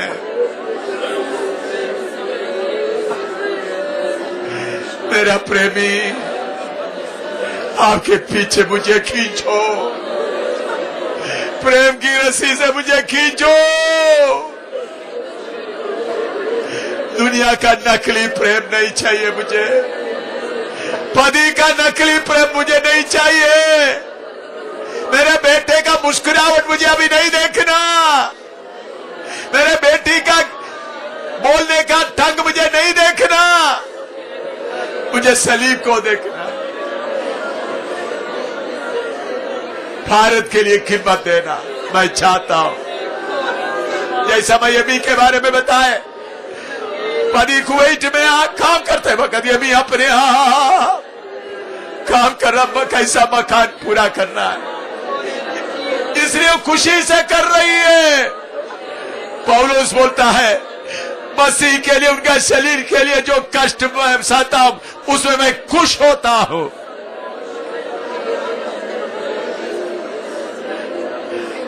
मैं मिसाल के तौर पर एबी के बारे में बताया, फिर उधर से चिट्ठी नहीं लिखा है अभी तो ऐसा कष्ट उठाओ, नहीं नहीं नहीं, अभी खुद ही मेरा पति आने के पहले का पूरा होना है। हमारा पति यीशु आने वाला है। हिंदुस्तान में काम बहुत बाकी है। जम्मू कश्मीर में काम बहुत बाकी है, नेपाल में काम बहुत बाकी है।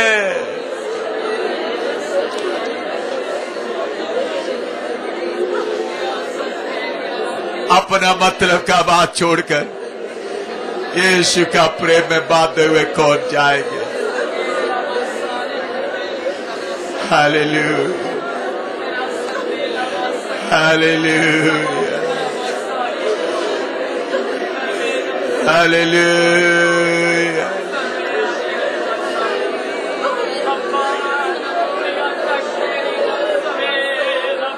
हालेलुया, हालेलुया, हालेलुया, हालेलुया,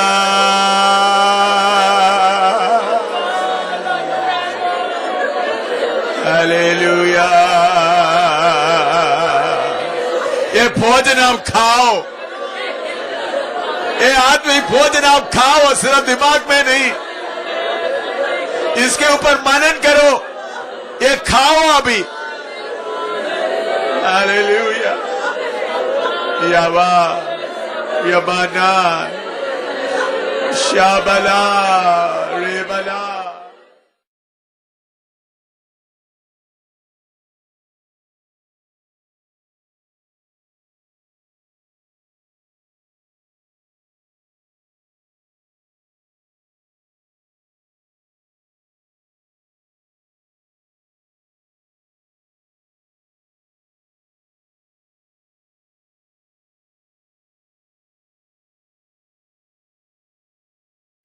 प्रभु का वचन सीखने के लिए जाएंगे। अभी हम आगे सीखने जा रहे। इतना महान परमेश्वर, परमेश्वर का इतना बड़ा योजना उनके पास है। मैंने बताया परमेश्वर इतना महान है, इतना महान परमेश्वर, इतना बड़ा परमेश्वर, और उनका योजना हमारे साथ रहने का है, युगान युग तक हमारे साथ रहने का उनका योजना है। तो उस योजना के लिए हमको तैयार करने के लिए प्रभु ने कितना कुछ किया है, प्रभु ने कितना किया है, वो बात मालूम होने के बाद फिर हम अपने आप को हम कितना और करना है मालूम होगा। देखिए, आपने देखा है परमेश्वर को जानना है, परमेश्वर कितना महान है। इधर में पहाड़ों में बैठा हुआ देवता नहीं है, या मक्का मदीना में जाकर देखने वाला वो अल्लाह नहीं है। हमारा परमेश्वर सर्वशक्तिमान, जो बुद्ध लोग बोलता है या मूर्तियों में देखता है, वो नहीं है। सर्वशक्तिमान परमेश्वर, इतना महान परमेश्वर, इतना महान परमेश्वर को वो कितना उन्होंने हमारे लिए युगान युग रहने का योजना बनाया है। थोड़ी देर के लिए नहीं, युगान युग रहने का योजना बनाया है। तो उस योजना के लिए हमारा तैयारी के लिए उन्हें क्या किया है वो हम समझना पड़ेगा। एफएसी 2:12 से पढ़िएगा। आपको मालूम है, जो बात मालूम है उसमें ज्यादा समय मैं खर्च नहीं करूंगा, जो आपको समझने के लिए मुश्किल है उसमें ज्यादा समय खर्च करूंगा। एफएसी 2:12 से पढ़िएगा।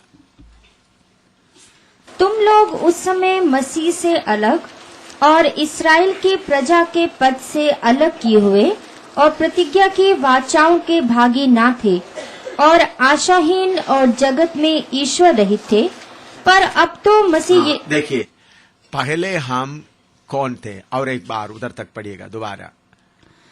तुम लोग उस समय मसीह से अलग थे, और इस्राएल की प्रजा के पद से अलग किए हुए, हाँ, और प्रतिज्ञा की वाचाओं के भागी ना थे, हाँ, और आशाहीन हमको कोई आशा नहीं थी, और जगत में ईश्वर रहित थे। हमको परमेश्वर भी नहीं था।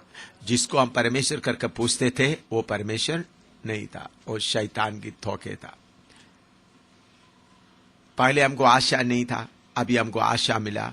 नया पृथ्वी, नया आसमान, उसमें नए यरूशलेम में परमेश्वर के साथ युगान युग तक रहेंगे करके एक आशा हमको मिला है। पहले आशा नहीं था। और पहले हमको परमेश्वर नहीं था, हम हर चीज को पूछते हुए चलते थे। अभी परमेश्वर मिल गया। आशा नहीं था, आशा मिल गया। परमेश्वर नहीं था, हमको परमेश्वर मिल गया। हाँ, और नीचे। पर अब तो मसीह यीशु में तुम जो पहले दूर थे, मसीह के लहू के द्वारा निकट हो गए हो। हाँ, अभी निकट हो गया। हाँ, क्योंकि वही हमारा मेल है, हाँ। जिसने दोनों को एक कर लिया और अलग करने वाली दीवार को जो बीच में थी ढा दिया, और अपने शरीर में बैर अर्थात वह व्यवस्था जिसकी आज्ञाएं विधियों की रीति पर थी मिटा दिया, कि दोनों से अपने में एक नया मनुष्य उत्पन्न करके मेल करा दिया। नया मनुष्य हमारे अंदर उत्पन्न करके मेल कराया। हाँ। और क्रूस पर बैर को नाश करके इसके द्वारा दोनों को एक देह बनाकर परमेश्वर से मिलाए। एक देह बनाकर परमेश्वर से मिलाए। और उसने आकर तुम्हें जो दूर थे और उन्हें जो निकट थे, दोनों को मेल मिलाप का सुसमाचार सुनाया, क्योंकि उसी के द्वारा हम दोनों की एक आत्मा में पिता के पास पहुंच होती है। एक आत्मा में पिता के साथ पहुंच हो गया। इसलिए तुम अब विदेशी और मुसाफिर नहीं रहे, परंतु पवित्र लोगों के संगी स्वदेशी और परमेश्वर के घराने के हो गए। हाँ, मेरे प्यारों, परमेश्वर हमारे लिए क्या किया है वो बात आप समझना है। पहले हम परमेश्वर से दूर थे, आशा हमको नहीं था। अभी परमेश्वर भी मिल गया, आशा भी मिल गया, और परमेश्वर के घराने का होने का सौभाग्य मिला। हम कैसा परमेश्वर के घराने बन गए। हम इधर उधर काम करते थे, रोते थे, प्रभु ने आकर बोल दिया, आओ तुम मेरे घर में आओ। ऐसा आया है? देखिए, हम जब देखते हैं गरीब बच्चों को देखते हैं। कल आपने वो वीडियो में देखा है, वो बहन माँ बन के, कितने हजारों का माँ बन गए। कैसा उन्होंने लोगों को परमेश्वर का प्यार से बच्चों को अपने घर में उनको संभाल रहे। कल आप लोग देखे होंगे। तो क्या परमेश्वर ने हमको दया से अपना घर में इसी तरह ले लिया है? नहीं। असली में परमेश्वर हमको अपना घर में पैदा होने का सौभाग्य दिया है। हम परमेश्वर के घर में क्या हुआ है? पैदा हुआ है। हम परमेश्वर के घर में वैसा नहीं आया, बल्कि परमेश्वर के घर में हम क्या हुआ है? पैदा हुआ। जन्म के द्वारा हमको नया, उधर में लिखा है, नया मनुष्य उत्पन्न करके हमको क्या कर दिया? मेल करा है। नया मनुष्य उत्पन्न करके हमारे अंदर एक नया मनुष्य को प्रभु ने उत्पन्न करके परमेश्वर के, तो परमेश्वर हमको वैसा बुलाकर नहीं लाया, बल्कि परमेश्वर के घर में जन्म लेने के लिए मौका मिला। अभी मेरा बेटी सुसंदर बैठी है,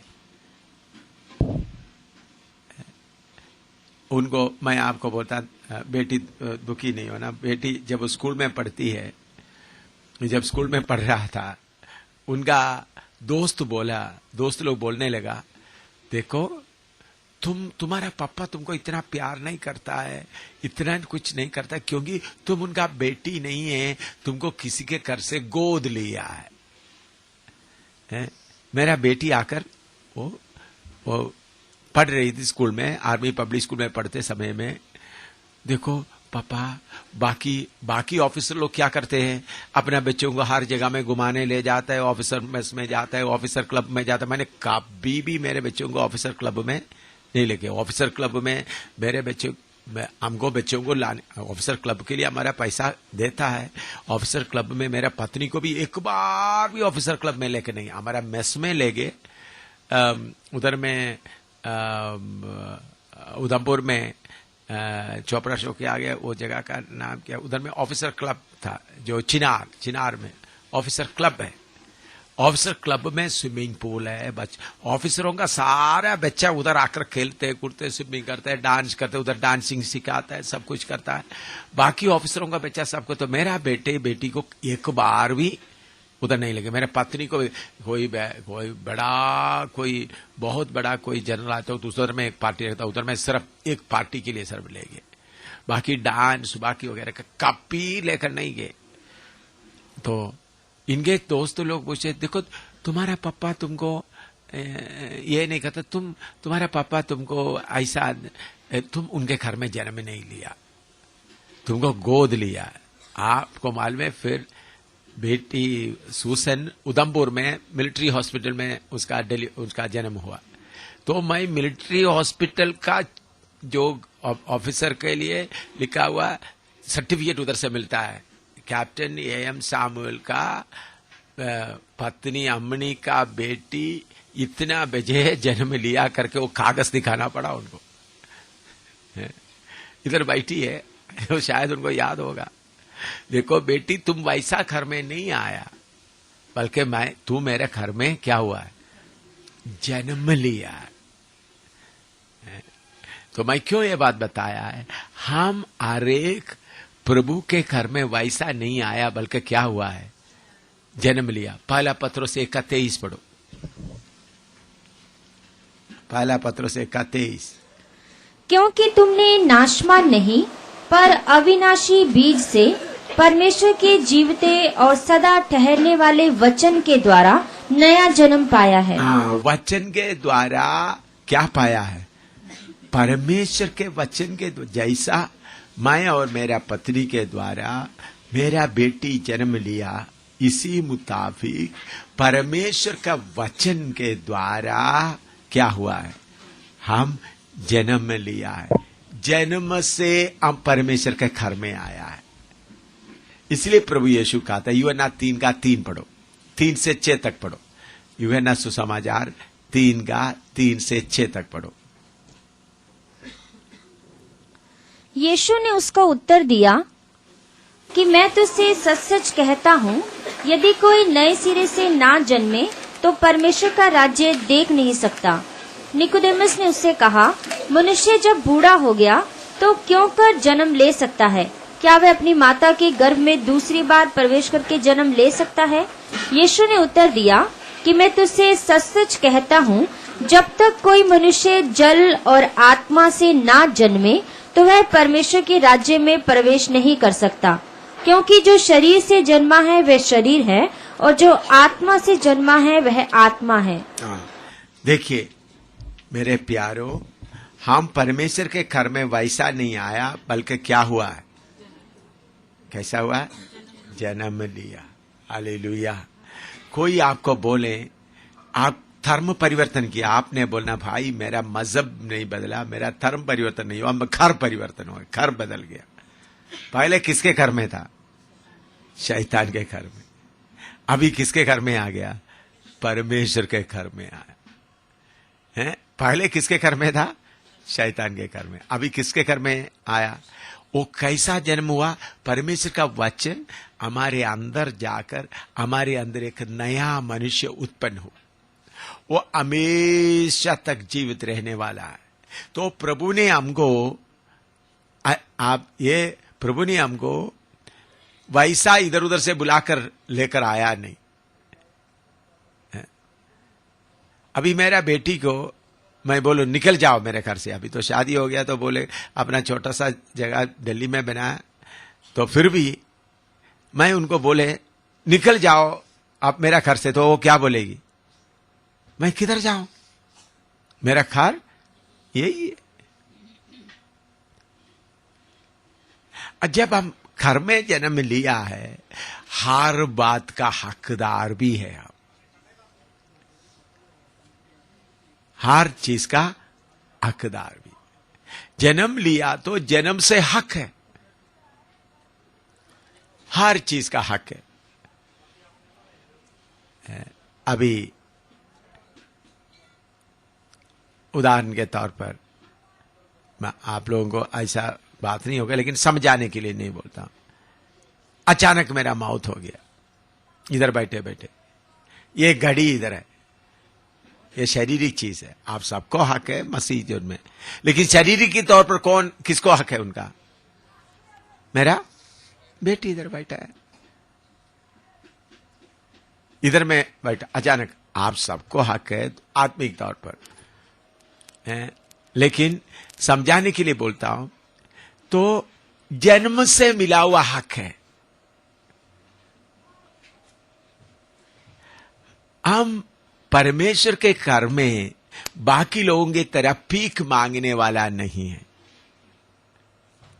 आपको मालूम है, बहुत पास्टर लोग सिखाता है मांगो मांगो मांगो मांगो मांगो। आप अपना बाप से बाकी लोगों की तरह मांगता है, अपना असली बाप हक से लेता है, भीख मांगता है नहीं। हम परमेश्वर से भीख मांगने वाला लोग नहीं है।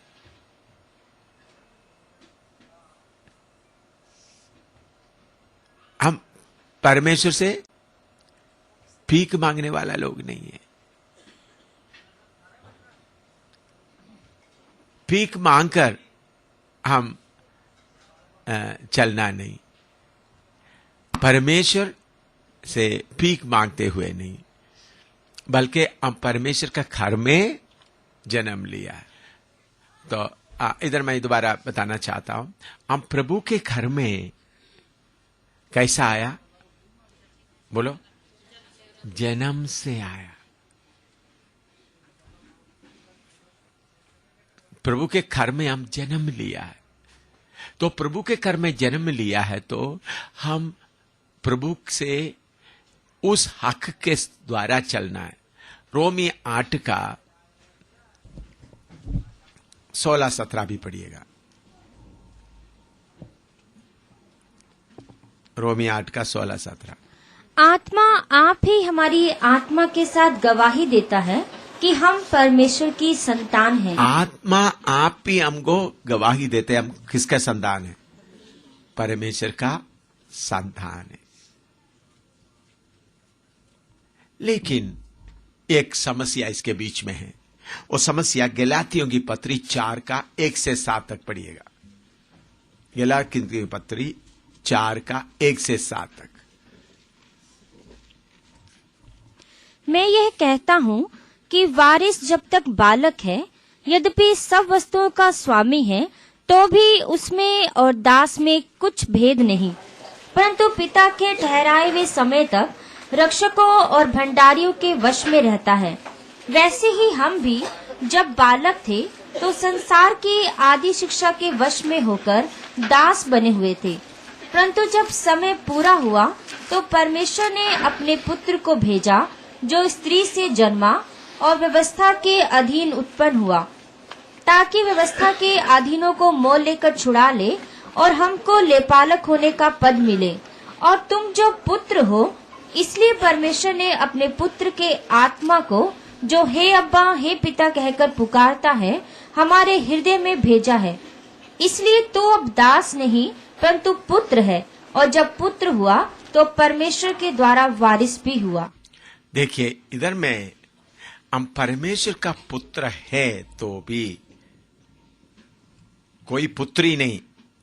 परमेश्वर के घर में कोई पुत्री नहीं। सब कौन है? बहन लोग भी कौन है? पुत्र है। स्वर्ग में कोई पुत्री नहीं है, ये मालूम है ना। लेकिन हम बेटे इस शरीर में इधर में रहने के बाद बेटे बेटियां कहता है। एक जगह में लिखा है, दूसरा कोरिन्थी में लिखा है कि बेटे बेटियां, क्योंकि वो इस शरीर के लिए बताया। लेकिन असली में देखते वक्त हम सब कौन है? परमेश्वर का पुत्र है। बहन लोग भी कौन है? पुत्री नहीं, पुत्र है। अब लोग हमेशा समझना, मैं भी कौन हूं?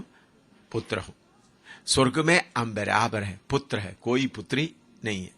तो परमेश्वर की आत्मा हमको गवाह देते हम पुत्र है। लेकिन बात क्या है? दोबारा उसका गलाती 1 से 4 तक, दोबारा 7 तक दोबारा पढ़िए। गलाती 4 का। मैं ये कहता हूँ कि वारिस जब तक बालक है, यद्यपि सब वस्तुओं का स्वामी है, तो भी उसमें और दास में कुछ भेद नहीं। हाँ, देखिए, जब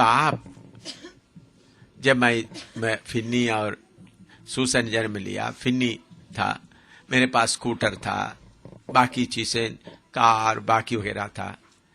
तो मैं ड्राइवर को बोलता था बच्चे को हाथ लगाने नहीं देना। क्या बोलता था? जिम्मेवारी किसको दे रहा है? ड्राइवर को। मैंने कितने बार बोला। मैं कभी कभी देख रहा था फिन्नी थोड़ा सा एक्टिव था, कहीं जाकर का जीप का चाबी घुमाने के लिए कर रहेगा, कभी स्कूटर का बटन प्रेस करने के लिए कोशिश करेगा, किधर किधर दिखाता है ड्राइवर, किधर किधर करता है वो करता है। मैंने उनको बोला देखो उनको दूर रखो। क्यों? असली में हकदार कौन है ना? मेरा जो सेवा करने वाला लोग हकदार था या फिन्नी हकदार है?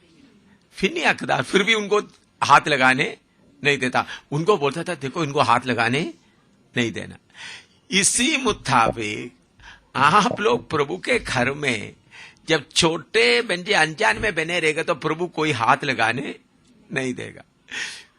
तो बड़ा हो जाएंगे तो क्या करेंगे प्रभु? तो लेकिन कुछ लोगों का क्या, मैं प्रभु के घर में छोटे बन गया, उनका गोदी में बैठे रहने के लिए चाहता है।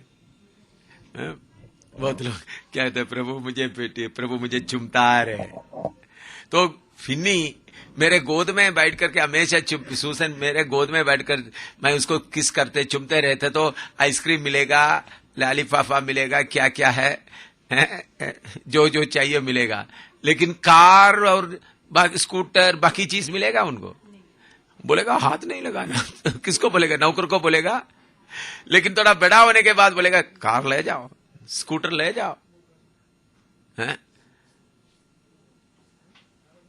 इसी मुताबिक हम प्रभु आपकी ओर देखता रहता है, कब मेरा बेटा बढ़ेगा, कब मेरा बेटी आत्मा में बढ़ेगा। हम सोचते प्रभु मुझे मच्छर नहीं काटना, प्रभु ये प्रभु चाहता है। अभी आप छोटा बच्चे को पालन पोषण करते वक्त माँ क्या करती है? वो बच्चे को, छोटा बच्चा है तो मच्छर आने भी नहीं देगा। ओ मेरे बच्चे को क्या नहीं करना, मच्छर भी नहीं लगना, मक्खी भी नहीं लगना। लेकिन थोड़ा बेटा 4-5 साल लगता, कितना माँ जाता है उनका मच्छर मारने के लिए? जाता है। फिर कुत्ता को भगाना है, सांप को भी मारना है? तब शाबाश बोलेगा, या मच्छर मारते मारते बेटा 20 साल का हो गया, मम्मी मम्मी मच्छर मच्छर मच्छर, तो फिर आए क्या बोलेगा? तो बेटा तुम क्यों इतना खाना खाया, तुम क्यों, क्या हो गया तुम्हारा दिमाग ठीक है? 20 साल उम्र आ गए तो मम्मी मच्छर मच्छर मच्छर। मैं आपको ये बोलते वक्त आपको ड्रामा लगे, लेकिन आप सब ऐसा ही करता है। प्रभु के साथ में क्या करता है? ऐसा ही करता है। 20 साल हो गया अभी, यीशु यीशु। प्रभु देखता है कब आप बढ़ेगा। लेकिन उसका एक समस्या है। समस्या आपको बताते वक्त आपको मालूम होगा, फिर आपका पेट में दर्द शुरू हो जाएगा। हैं? समस्या क्या है? पढ़िएगा 4 का 1 से पढ़ो। परंतु पिता के ठहराए हुए समय तक, पिता का ठहराए हुए समय तक रक्षकों और भंडारियों के वश में रहता है। बेटा जब छोटा है तो पिता के समय तक किसके अंदर में रहता है? नौकर या सेवका? वैसे ही हम भी जब बालक थे तो संसार की आदि शिक्षा के वश में होकर दास बने हुए थे। परंतु जब समय पूरा हुआ तो परमेश्वर ने अपने पुत्र को भेजा जो स्त्री से जन्मा और व्यवस्था के अधीन उत्पन्न हुआ, ताकि व्यवस्था के अधीनों को मोल लेकर छुड़ा ले और हमको लेपालक होने का पद मिले। और तुम जो पुत्र हो, इसलिए परमेश्वर ने अपने पुत्र के आत्मा को, जो हे अब्बा हे पिता कहकर पुकारता है, हमारे हृदय में भेजा है। देखिए, हाँ, जब छोटा बच्चे को बड़ा करने के लिए सेवक होता है, इसी मुताबिक परमेश्वर अपना आत्मा को हमको लेपालक के रूप में दिया है। ये बात समझना। पवित्र आत्मा को आपको किसके लिए दिया है? ताकि आपको सिखाकर किधर करूं? हैं? अभी पवित्र आत्मा में होकर हम अपने आप परमेश्वर को पिता करके बुलाता है, लेकिन चलते चलते स्वर्ग में जाने के बाद भी आप पवित्र आत्मा को ढूंढते रहोगे? बोलो, स्वर्ग में जाने के बाद आप पवित्र आत्मा को ढूंढेंगे? अभी आप हर बात पवित्र आत्मा की मदद से करते करते करते करते लेपालक के पुत्र बना दिया। इसका मतलब परमेश्वर हमको लेपालक का आत्मा देकर, स्पिरिट ऑफ अडॉप्शन, परमेश्वर की आत्मा देकर हमको सिखा कर लेकर चलना। जैसा फिन्नी, मेरा बेटा छोटा फिन्नी, उस वक्त गाड़ी जीप थे और दूसरा स्कूटर, बाकी वगैरह मोटरसाइकिल जो कुछ है, तो उनको कोई कंट्रोल करने के लिए नहीं देते थे, बल्कि नौकर को रखे थे या हमारा सेवादार लोग रखते थे। तो उनके द्वारा करते करते करते अभी उनको सेवादार का कोई जरूरत नहीं, खुद कार भी चलाएगा, कुछ सब चीज चलाएगा, क्योंकि उस हालत में आ गया। तो परमेश्वर इसी मुताबिक हमको पवित्र आत्मा दे दिया ताकि हम उस आत्मा का अधीन रहें। क्या करें? लेकिन प्रॉब्लम, समस्या क्या है? बहुत बार आत्मा का अधीन में रहने के लिए हम तैयार नहीं होते। उसका नुकसान क्या है, रुकावट क्या है, मैं शाम को आपको खोलकर सिखाऊंगा।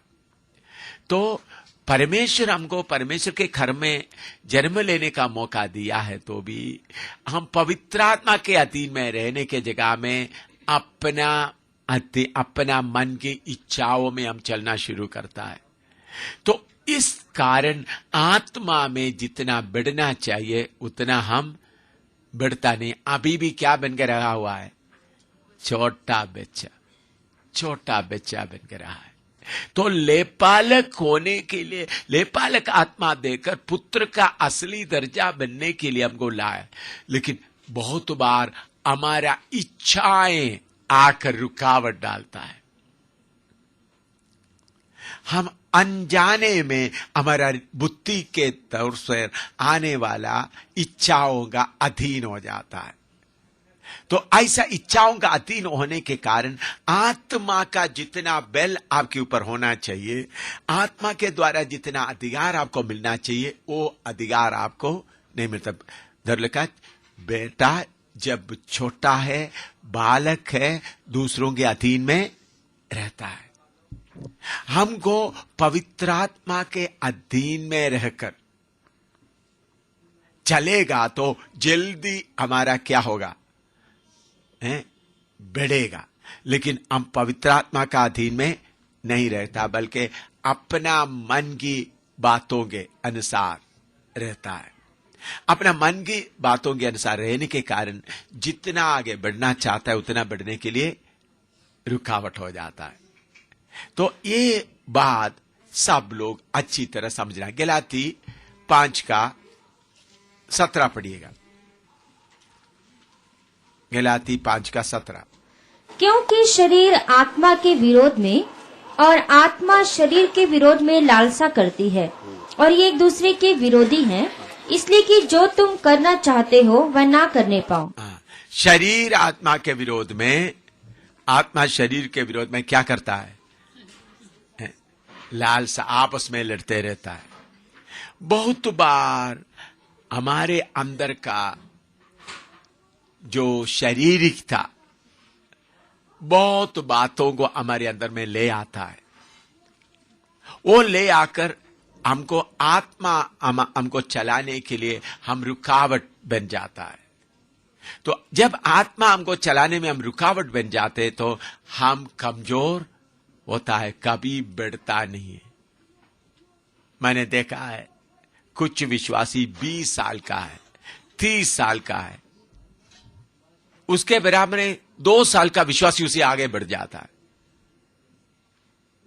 एक विश्वासी 30 साल का है, वो 30 साल का तजुर्बा है, लेकिन आत्मा में कमजोर है। लेकिन 2 साल का विश्वास में आकर 2 साल वाला क्या कर रहा है? 30 साल से भी आगे जाता है। ऐसा होता है, नहीं होता है? बोलो, आप लोग देखा है, नहीं देखा है? 30 साल से आत्मा में उद्धार पाकर 30 साल हो गया, फिर भी लंगड़ा लंगड़ा लंगड़ा चलता है। लेकिन जो विश्वास में आकर 2 ही साल हो गया, वो आगे दौड़ रहा है, लंगड़े को पीछे डालकर आगे दौड़ रहा है। एक क्यों? जो 30 साल का विश्वास में आया, उन्होंने आत्मा को उनको बढ़ाने नहीं दिया, ज्यादा उनका बुद्धि काम करता रहा, शारीरिकता काम करता रहने के कारण उनको आत्मा में बढ़ने के लिए मौका नहीं हुआ। लेकिन 2 साल का 1 साल का है तो क्या कर रहा है? अपने इच्छाओं को दबाकर आगे जाता है। तो जो इच्छाओं को दबाकर जाएगा वो ही क्या कर सकेगा? आत्मा में आगे बढ़ सकता है। इसलिए लिखा है शारीरिकता को क्रूस पर चढ़ाना। पढ़िएगा गलाती 5:24। गलाती 5:24। और जो मसीह यीशु के हैं, उन्होंने शरीर को उसकी लालसाओं और अभिलाषाओं समेत क्रूस पर चढ़ा दिया है। हाँ, लालसा और अभिलाषा। लालसा मतलब हमारा दिल में आने वाला ख्वाहिश, लालसा और अभिलाषा। अभी आप बाजार में गए, उधर में एक नया स्वेटर देख लिया, आपके अंदर का शरीर का क्या बोलेगा? हो देखो स्वेटर ले लो, तुम्हारे लिए अच्छा होगा। उस वक्त आप उस बात को स्वीकार करेगा तो आप किसके अधीन में हो गया? उस शारीरिकता के अधीन में हो गया। तो अगर आप अच्छा स्वेटर देख लिया, अच्छा ठीक है, ए शारीरिकता तुम उधर रह, मैं देखता हूं, चलाने वाले को पूछता हूं। चलाने वाला कौन है? हाँ, इधर आकर पवित्र आत्मा, और स्वेटर तुमको चाहिए? तुमको चाहिए? तो 2-3 बार पूछा तो पवित्र आत्मा कुछ भी नहीं बोला तो शरीरता को बोलना, साफ अनुमति नहीं दे रहा भाई। किसको बोलना है? आपका शरीरता का भाई, भाई साहब। क्योंकि वो क्यों भाई है? क्यों उसको भाई बुलाता है? हमेशा साथ रहता है, हर बात में। पगले कौन आता है? पवित्र आत्मा आता है, आपका शरीरता आता है? हैं? बोलो कौन बरकत देगा है? बोलो कौन आता है पहले? भाई शरीर की, असली में शरीरता हमेशा बोलने के बिना आता है। वो इतना जागता रहता, खा बेम शामिल को मदद करूं।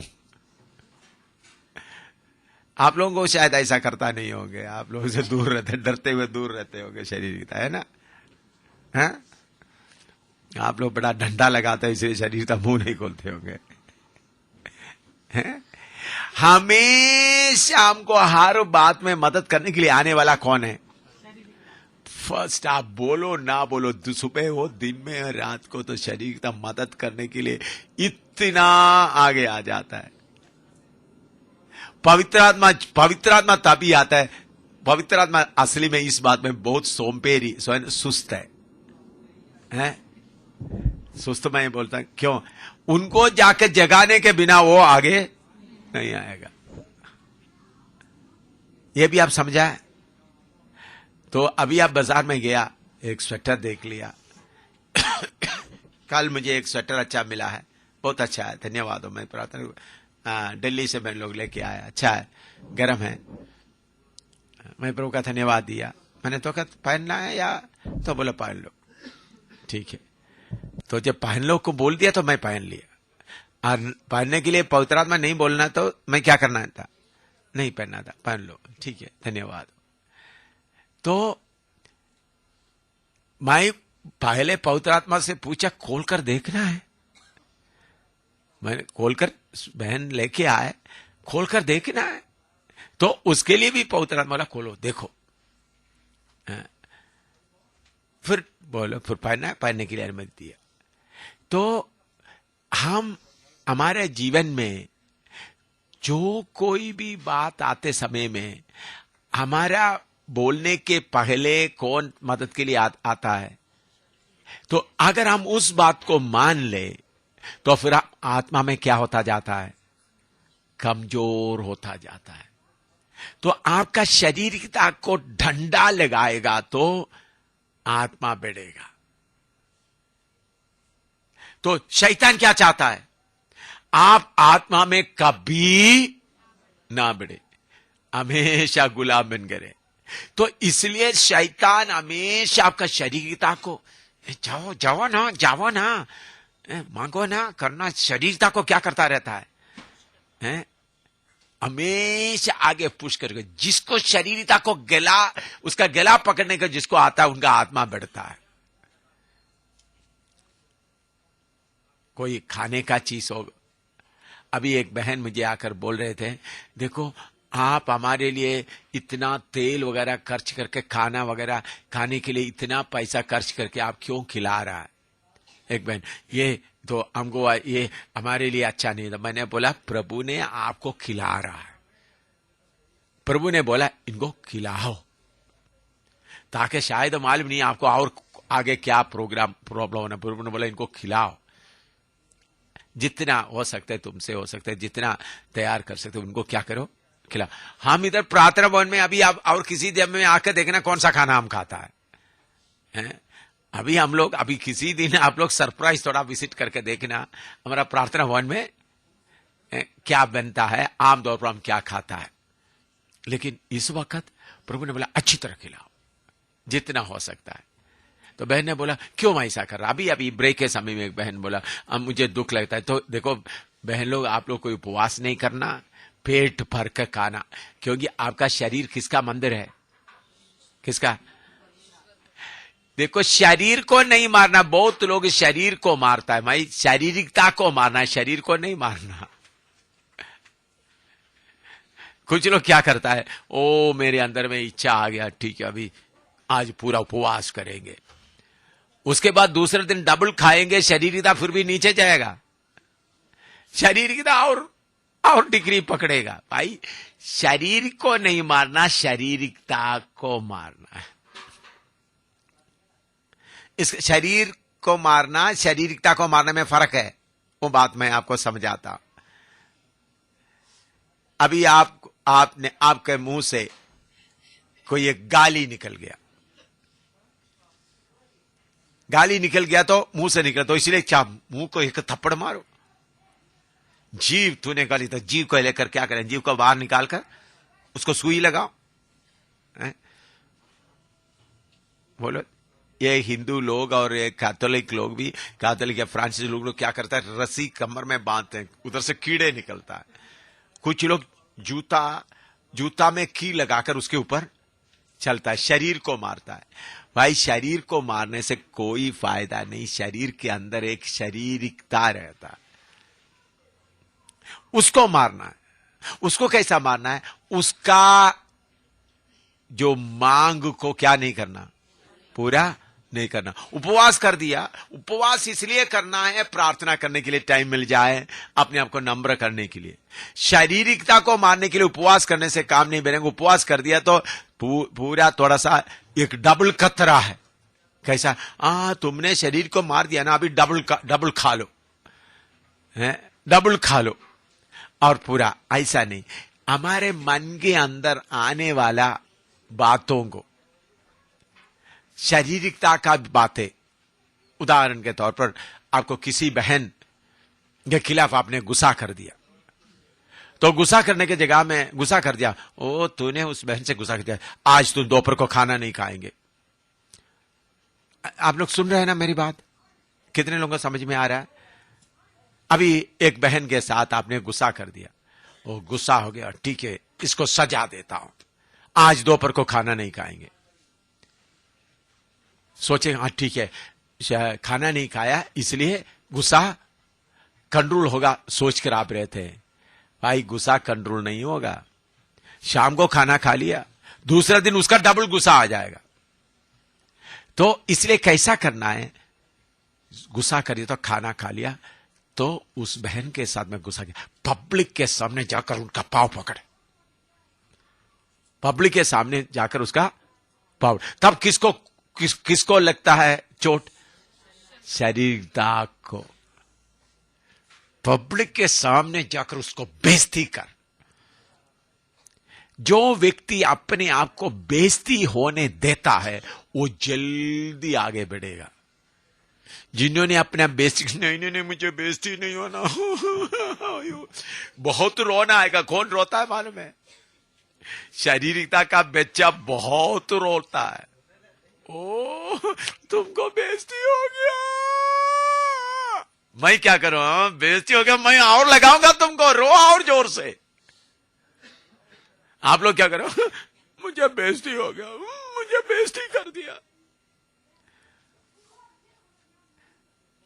बेइज्जती होने से दर्द किसको होता है? शारीरिकता आपका दुश्मन है करके जो पहचानता है, बेइज्जती होने देगा।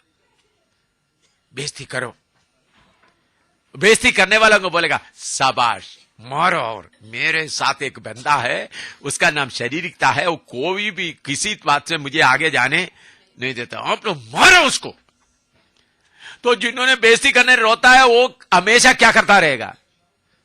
उनका शारीरिकता कभी भी उनसे, ठीक है ना? समझ में आ रहा है? समझ में आ रहा है? नहीं आ रहा है? कुछ लोग हैं, मुझे बाकी सब में से तो मुझे बेइज्जती नहीं करना। बेइज्जती नहीं करना, बाकी सब ठीक है, बेइज्जती नहीं करना। भाई बेइज्जती होने से आपका शारीरिकता के ऊपर मार खूब पड़ता है। शारीरिकता के ऊपर मार पड़ेगा तो क्या रहेगा? वो अपने आप वश में आएगा। लेकिन जो अपने इज्जत, तो मेरा इज्जत की सवाल है। कुछ लोग बोले मेरा इज्जत की सवाल है। इज्जत किसका चाहिए? इज्जत किसको चाहिए? आपको चाहिए? आपका शरीरता को चाहिए? शरीरता को चाहिए। भाई इज्जत को मिट्टी में मिला दो। इसलिए पौलुस बोलता है, कैसा जाना? इब्रानी 13 का 13-14 पढ़िएगा। इब्रानी 13 का 13-14। सो आओ उसकी निंदा अपने ऊपर लिए हुए छावनी के बाहर, आओ हम इज्जत तो अपने ऊपर लिए हुए किधर जाए? छावनी के बाहर। आओ अपने इज्जत लेते हुए छावनी के। भाई इज्जत लेकर छावनी के अंदर ना, छावनी के अंदर ठिकाना है। इज्जत वालों तुमको छावनी के बाहर कोई जगह नहीं है। इज्जत वालों तुमको जगह किधर है? छावनी के अंदर। छावनी के बाहर लैट्रिन पड़ा हुआ है, गंदा पड़ा हुआ है, मरा कुत्ता पड़ा हुआ है। छावनी का बाहर का मतलब किले के बाहर, मैंने छावनी के बाहर मतलब जिधर गंदगी फेंका हुआ है। तो इज्जत वालों को किधर में जगह नहीं है। तो आपके शरीर का क्या बोलते हैं? बाहर नहीं जाना भाई, इज्जत के साथ इधर ही रहना हो दूसरों के। जिन्होंने अपना इज्जत को बेइज्जती होने जितना जल्दी देता है, उनका शारीरिकता क्रूस पर लटकने के लिए, क्रूस पर शारीरिकता कभी मरेगा नहीं। मरने वाला चीज नहीं है वो। उसको आप क्या कर सकते हैं? कील लगा सकता है। बाकी लोग मिलकर, मेरा शारीरिकता के ऊपर मुझे कोई बेइज्जती करता है, मुझे कोई बुरा बोलता है, तो मैं बहुत आनंदित होता हूं, बहुत खुश होता हूं। ताकि क्या है? वो मेरा भलाई करता है। मेरा दुश्मन कौन है? शारीरिकता। तो बेइज्जती करने वाला आपको मदद करता है या बर्बाद करता है? मदद करते हैं भाई, वो डंडा लगाते हैं आपका दुश्मन के ऊपर। तो इसलिए अपना उस शारीरिकता में, आत्मा आपको चलाने के लिए खड़ा है, लेकिन कौन आपको चलाने के लिए आगे आते रहता है? हाँ, वो बोलेगा हो देखो तुम्हारा बेइज्जती हो गया ना, फिर इतना रोना आ जाता है। उसको बोलना और बेइज्जती हो जाऊंगा, ताकि ये शारीरिकता तुम रोता रहे। शारीरिकता तुम रोता, शारीरिकता तुम्हारा आंसू कभी बंद नहीं होना, रोता है। फिर रोते रोते रोते फिर वो शारीरिकता बोलेगा रोने से भी कोई फायदा नहीं, चुप रहो। फिर पहले रोना शुरू करेगा है, तो बहुत बार रोने से भी आप रहम नहीं कर रहा है, तो क्या बोलेगा? शरीरता बोलेगा तो रोने से कोई फायदा नहीं, चलो। फिर बाद में शरीरता होकर फिर अपना आत्मा क्या हो जाएगा? तो फिर आत्मा बोलेगा, ओ शरीरता तुम्हारा ड्रामा खत्म हो गया तो मैं थोड़ा हंसता हूं। कौन हंसेगा तब? आत्मा। मेरी बात समझ में आ रहा है आपको? या कितने लोगों को समझ में आ रहा है? मेरे प्यारो, हमारे अंदर का शरीरता हर बात के लिए पहले मदद करने के लिए, वो मदद करके क्रेडिट लाने के लिए, ओ मैंने ऐसा किया, हाँ कोई काम कर दिया तो शरीरता पहले आकर, हाँ मैंने कर दिया, हाँ शाबाश, शरीरता 2 डिग्री बढ़ गया। फिर ऐसा तो शरीरता हमेशा नंबर मारने के लिए लगा हुआ है, नंबर, कौन सा नंबर मुझे मिलेगा। लेकिन उसको मार के किसी काम का नहीं, मैं किसी काम का नहीं, किसी फायदा का नहीं, सब लोग मुझे थूकने दो, ऐसा जब आते समय में आपके अंदर का आत्मा हंसना शुरू होगा। हालेलुया। मेरे प्यारो, ऐसा करने से ही आपका दुश्मन को आप नीचे करके आत्मा के अधीन में आप रह सकेगा। आपको सिखाने वाला कौन है? पवित्र आत्मा। चलाने वाला कौन है? हमारा टास्क मास्टर, जो हमको लेपालक पुत्र के तौर पर लेपालक आत्मा देकर हमको चलाने आया, वो पवित्र आत्मा के अधीन में रहकर जब हम यीशु मसीह के डील डोल तक आएगा तो फिर हम पवित्र आत्मा का मदद के बिना यीशु मसीह के सिंहासन में बैठकर पिता के बराबर